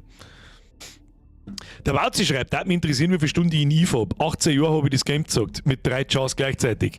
Wauzi, pass auf, du weißt, dass ich in Eve, wenn ich mal da bin, dann suchtel die hart ein paar Wochen lang, teilweise im Monat. Und dann bin ich wieder fort für 3 Jahre. Also ich werde nicht mehr zurückkommen in Eve, das soll ja, was ist. Aber jetzt pass auf, ich habe beim letzten Mal, wie ich Eve gespielt habe, das ist übrigens ein MMO. Oh, leck. Okay. Es gibt Eve noch nicht recht lang für Steam. Ich habe dann vor 2 Jahren, glaube ich, war das ziemlich genau, vor 2 oder vor 3 Jahren habe ich das letzte Mal gespielt. Da war der Wauzi auch da war der Cutter dabei und so weiter und der andere. Und es war ziemlich witzig. Da habe ich 2, 3, 4 Monate lang richtig krass eingesuchtelt in Eve. Aber da dann über einen Steam-Launcher, damit es mitzählt, wie viele Stunden das ich habe. Zuletzt gespielt, 29. November 2003. Was war das letztes Jahr? Nein, da habe ich wahrscheinlich mich gerade mal kurz eingeloggt und geschaut, wo mein Zeig ist. Ich glaube, es war 21, zur Corona-Zeit. 1550 Stunden. Auf 2 oder 3 Monate oder so. Für das geht weiß ich sowieso, das geht technisch überhaupt nicht. Theoretisch geht es technisch überhaupt nicht. Naja, ist egal. Ist eh wurscht. Factorio, mittlerweile zusammen 50 Euro herum und bin bei 1800 Stunden. Ja. Ich glaube, dass Eve ist auch eines von meinen meistgespielten Spiele in meinem Leben. Neben World of Warcraft. Das habe ich nur extrem viel gespielt. Ja, Counter-Strike natürlich. Haben wir noch viel gespielt. LOL. Also anfangs normale Spiele in LOL, seit Jahren mittlerweile nur noch ARAM. Da würde mich interessieren, wie viele Stunden ich in LOL habe. Da habe ich, glaube ich, die meisten. DayZ habe ich auch fake gespielt, aber lang vor der Standalone-Version, wie es damals rausgekommen ist, vor 12 Jahren oder so, als Mod noch. StarCraft 2 habe ich locker 2000 Stunden, wenn nicht mehr. StarCraft 2 habe ich auch gespielt, aber nicht so krass gesuchtelt wie mit dem Competitive-Geschichte. Was ist denn deine Playtime in WoW? Jables, gute Frage, ich weiß es nicht. Ich habe viele verschiedene Charaktere, aber ich glaube, mein allererster Char, das war der Classic Schurke, der Zacharias. Ich weiß nicht, wie viele Tage. 60, 70. Ich rede von Tagen übrigens, Spielzeit nicht von Stunden, Tage. Macht das Sinn? Ich kann nachschauen. Ich habe es schon nicht mehr installiert. Der Zug ist schon abgefahren. Das war 60 mal 24. Das klang nicht. Das kann unmöglich sein. Kann unmöglich sein, dass ich in Eve nur im Steam Launcher, also über Steam gespielt habe. Ich spiele Eve seit 2007. Und 2021 habe ich es über Steam gespielt. Vorher über einen normalen Launcher. Kann nicht sein. Mehr. Ich kann's da nicht sagen.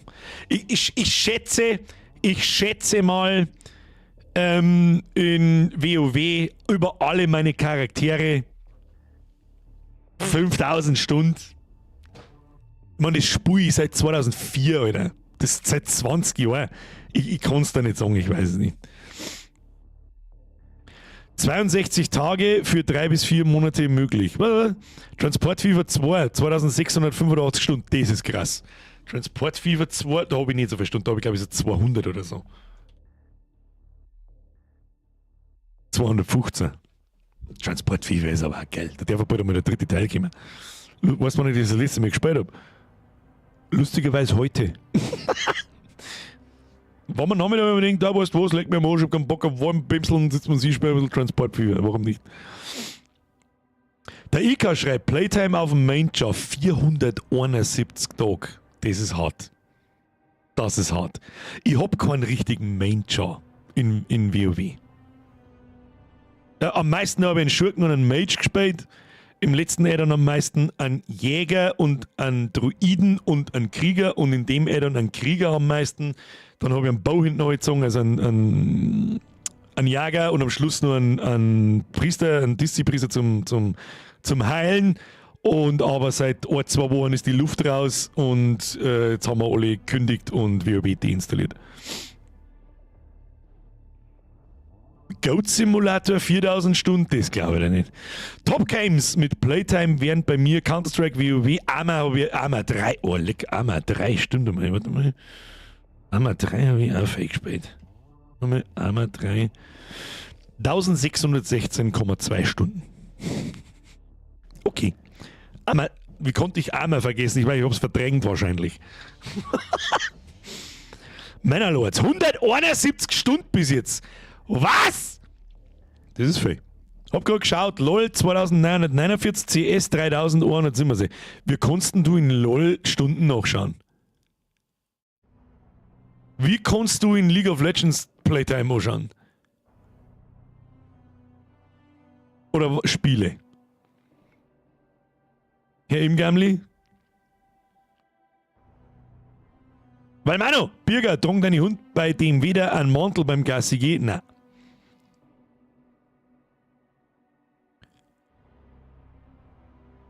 Bei uns nicht. Es gibt, wir haben welche, wir haben einen Mantel für die Großen, wir haben einen Mantel für die Kleinen, aber den haben, ich glaube, wenn es wirklich draußen minus 15 Grad hat, dann kriegen sie den, aber sonst nicht. Hey, Gamli, was ist dir lieber? Sag mir Zeiten, schickt Zeiten. Ich glaube, du kannst gar keinen Link einer posten. Ich glaube, das funktioniert gar nicht. Sag mir es einfach einmal schnell, ohne Punkt, irgendwas hinten aussehen. Ich verkaufe Mäntel, wenn es war. Was? Wie gesagt, wir haben ein Mäntel. Escape from Tarkov, 12.000 Stunden. Tarkov ist mir der Frustfaktor zu und es ist ein Shooter und es ist Cheater verseucht, das ist der Bock nicht. Sonst hätten wir das wahrscheinlich auch gekriegt. Vor 10 Jahren hätte es mir auch hart gefixt. Jetzt muss ich nicht warten, was der Imgamli schreibt, weil mich das jetzt interessiert, wie man LOL nachschauen kann. Und wenn das Arams Zeit, dann bin ich jetzt gespannt. 12.000 Stunden ist halt hart. Lass mich zusammenrechnen, wie viel sind 12.000 Stunden. 12.000 Stunden geteilt durch 24 sind 500 Tage. Geteilt durch 30, das sind 16 Monate in deinem Leben hast du nur, bist du einen Tarkov nachgelaufen. Das heißt, 1,38 Jahre in deinem Leben hast du den Tarkov verbracht.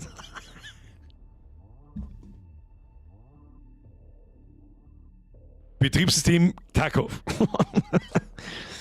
Jetzt muss ich mal, was der Imgamli schreibt. Du kannst da einfach in Google suchen. Bin ich blind? Was ist der Liebe? Wie suche ich da? League of Legends Playtime? Wasted on LOL. How much time I wasted on LOL? Nothing found. Game Name Tag. Gibt es ein... warte mal. The requested region may be temporarily unavailable. The informant player does not exist or has changed his nickname. Was möchte denn da für einen Namen von mir? Mein Summoner-Name oder mein Login-Name? Jetzt warte mal schnell. Das hilft jetzt nichts, da muss ich jetzt schnell nachschauen, weil das interessiert mich. Wenn das Aram mit seid, Bruder, du musst deinen Gamertag eingeben und deinen Hashtag. Die weiß ich nicht auswendig, die muss ich jetzt schnell schauen. Da müssen wir uns jetzt noch schnell gedulden. Moment noch. Na, Spezi war schon auf Aram.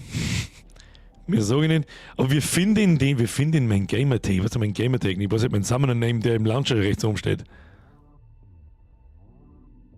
Ist das case sensitive? Oh, much wasted. Na, frisst er nicht. Schon EU West, oder?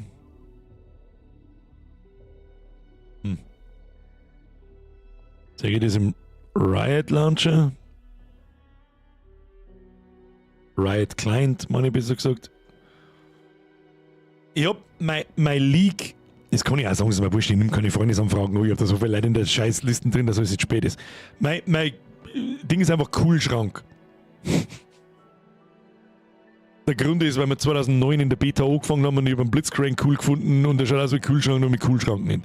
Sag an, ich schau danach, wie geschrieben, Kühlschrank. Einfach cool, wie cool halt und Schrank. Zusammen und klar. Hashtag EU-West steht dort. Aber ich hab sonst nichts. Ja, Hashtag EU-West. Ach, muss ich das dazu schreiben? Cool, Schrank, EU-West. Enter? Na, findet er nicht. Das darf mich jetzt aber interessieren. Fix. Und dann ist auch die Frage, Summoner Name and Tag. Example Name bla bla bla. Where's Search?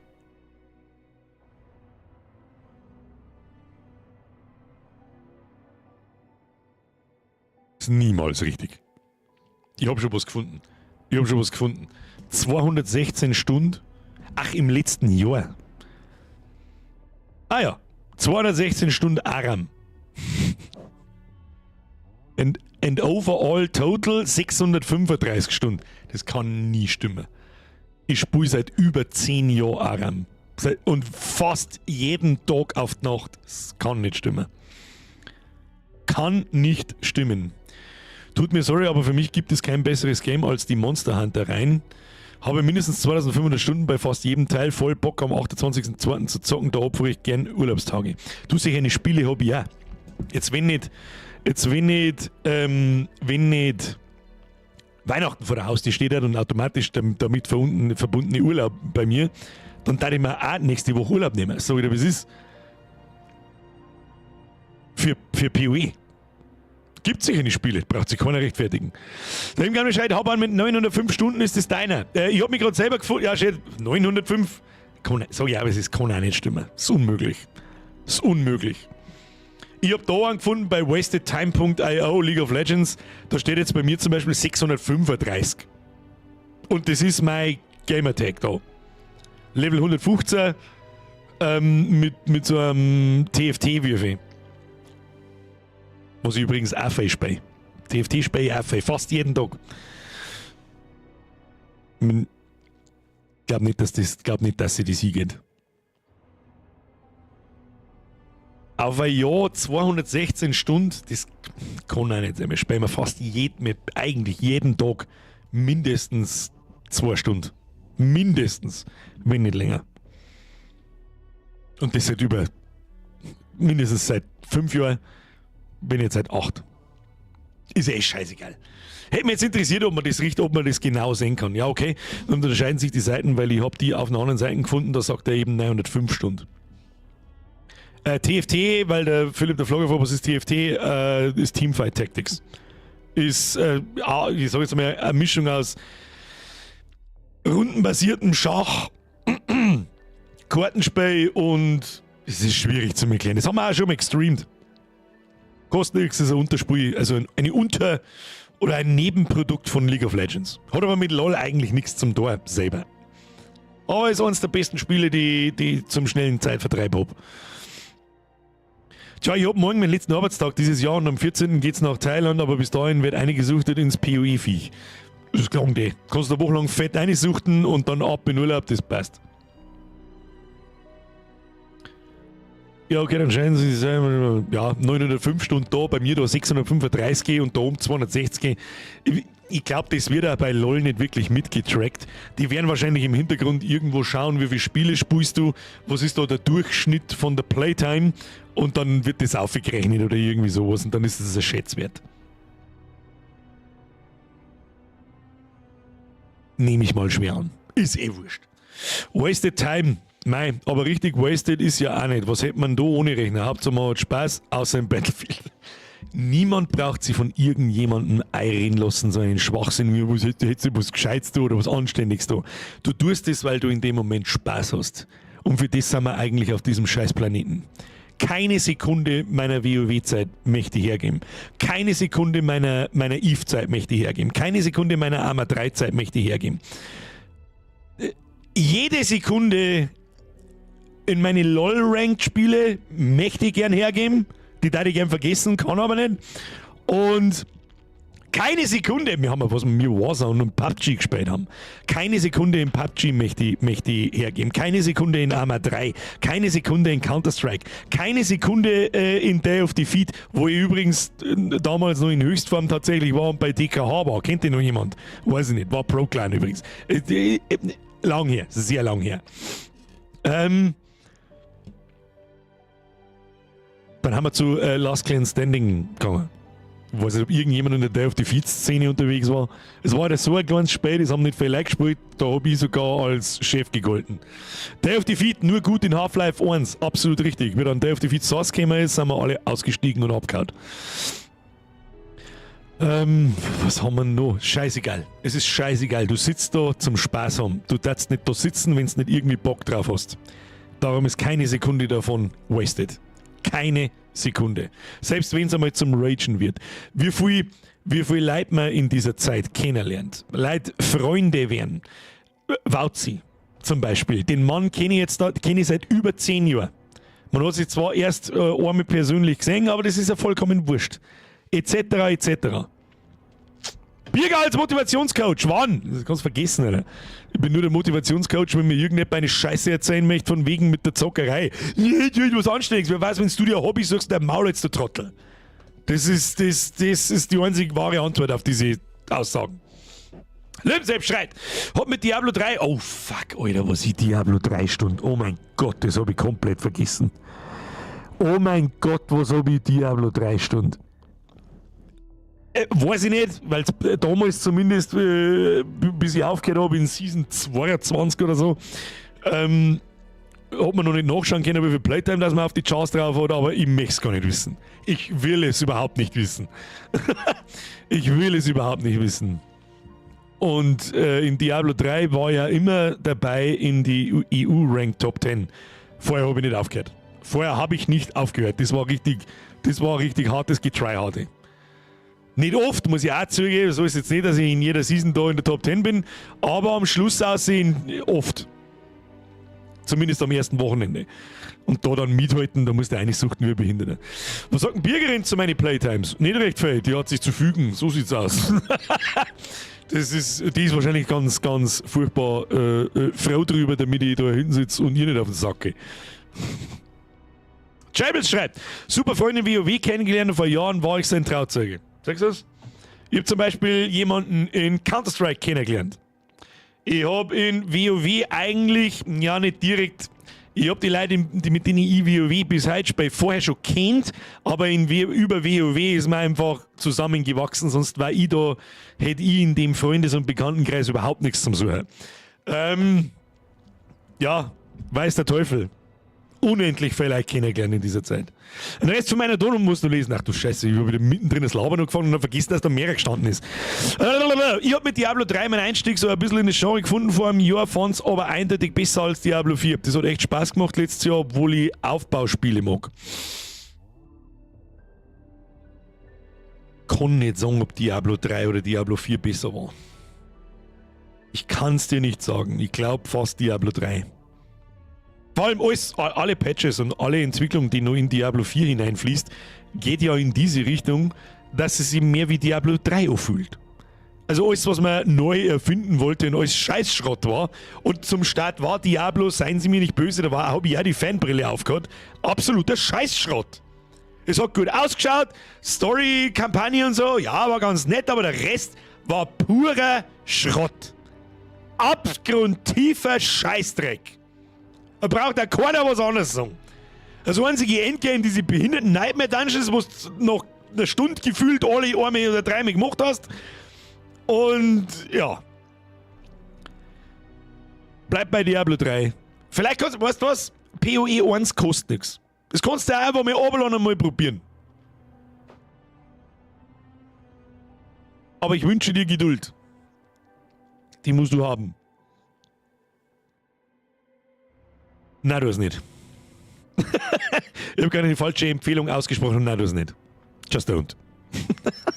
Hab gehört, Diablo Immortal soll ganz gut sein. Hab ich auch gehört, ja. Da habe ich mir bis Paragon 30 gespielt, damit ich Miete schmerzen kann. Und dann habe ich das längste Kruzifix meiner Karriere gemacht. Nach dem Kruzifix habe ich das Kruzifix-Format dann auch an den Nagel gehängt. Hab's als Vierer, hab's aber dann abgebrochen. Geht einem Spezi von mir ähnlich, der hat ziemlich viele Stunden in Diablo 3 und Diablo 4 schafft er keine 5 Stunden. Insgesamt. Naja. Friends of the Sun, jetzt ist 5 nach 11, jetzt schleichen wir uns ins Bett. Wir sehen uns am Freitag. Kurz vor 8 wahrscheinlich, weil um 8 geht's Spiel aus. Ich mag da relativ zeitig auf den Login-Button drücken. Je früher, desto kürzer die Warteschlange. Und wenn wir in der Warteschlange hocken, dann hocken wir alle miteinander in der Warteschlange und dann labert man halt irgendeine Scheiße und dann sehen wir schon. Und da die sagen, ich weiß nicht, was da heute bei ist mir gerade wieder in den Kopf weggeschossen. Es ist am Anfang nicht bloß ein bisschen aus dem Ruder gelaufen, sondern völlig eskaliert. Ich weiß nicht, ob die Leute noch da sind. Haben sie doch über die Hälfte geschlichen jetzt beim Blade Schmerz, ist aber vollkommen wurscht. Vielleicht schauen sie ja noch nach. Ich weiß nicht, wie ich es sagen soll. Vielen Dank für alles. Es ist utopisch, was im Shop los ist. Vielen Dank an jeden, der sich da draus was genehmigt. Jahresmerch ist damit gemeint, ist da seit Sonntag. Da. Ja, Herr Austrian, fühlt sich gleich wieder angesprochen. Ja, du bist auch gemeint. Und der Herr Berger ist auch gemeint. Ja, ein schon noch da. Vielen Dank für fucking alles. Ich habe es im Video versucht, so ernsthaft und deutlich zu sagen, wie ich kann. Es war wieder eine brutale Season. Ich weiß nicht, was da heute wieder los war. Es hat lauter geschubst, ich kann es noch 100 Mal sagen. Reißt dir ein wenig zusammen? Nö, da. Haben wir es ja. Sehr wurscht. Das Österreich verdient mir auch 8000 netto. Ich hoffe nur, dass jeder weiß, was er da tut. Vielen Dank dafür. Kuss auf die Nuss. Danke für jeden, der sich was aus dem Shop genehmigt. Danke fürs Zuschauen. Danke fürs Liken. Danke fürs Abonnieren. Danke fürs Glocke checken. Danke fürs im Chat mitmachen. Danke für die Tipps unterm Spui. Danke für alles. Wir sehen uns am Freitag um 23:15 wahrscheinlich. So sieht's aus. Dankeschön. Triple F für die Moderatoren. Octave für die Steffi. Ohne die Steffi darf das Ding nicht so ausschauen, wie es ausschaut. Da müssen wir ein Drittel abschneiden. 2 Drittel löschen, das darf ich heute alles vergessen und nur mit dem 1 Drittel und nicht dann gesagt, ja, da kauf mein Scheiß. Ohne Steffi war es nicht möglich. Dankeschön. Und jetzt verpisst euch. Verpisst euch, Forza ist jetzt fertig runtergeladen. Tschüss dann. Schaut das Langwinds jetzt. Dankeschön. Gute Nacht und bis Freitag, kurz vor 20 Uhr. Ich schreibe es ins Discord dann rein. Schlecht's euch! Habe! Nie du jetzt nur ein Aram, vielleicht. Hau du!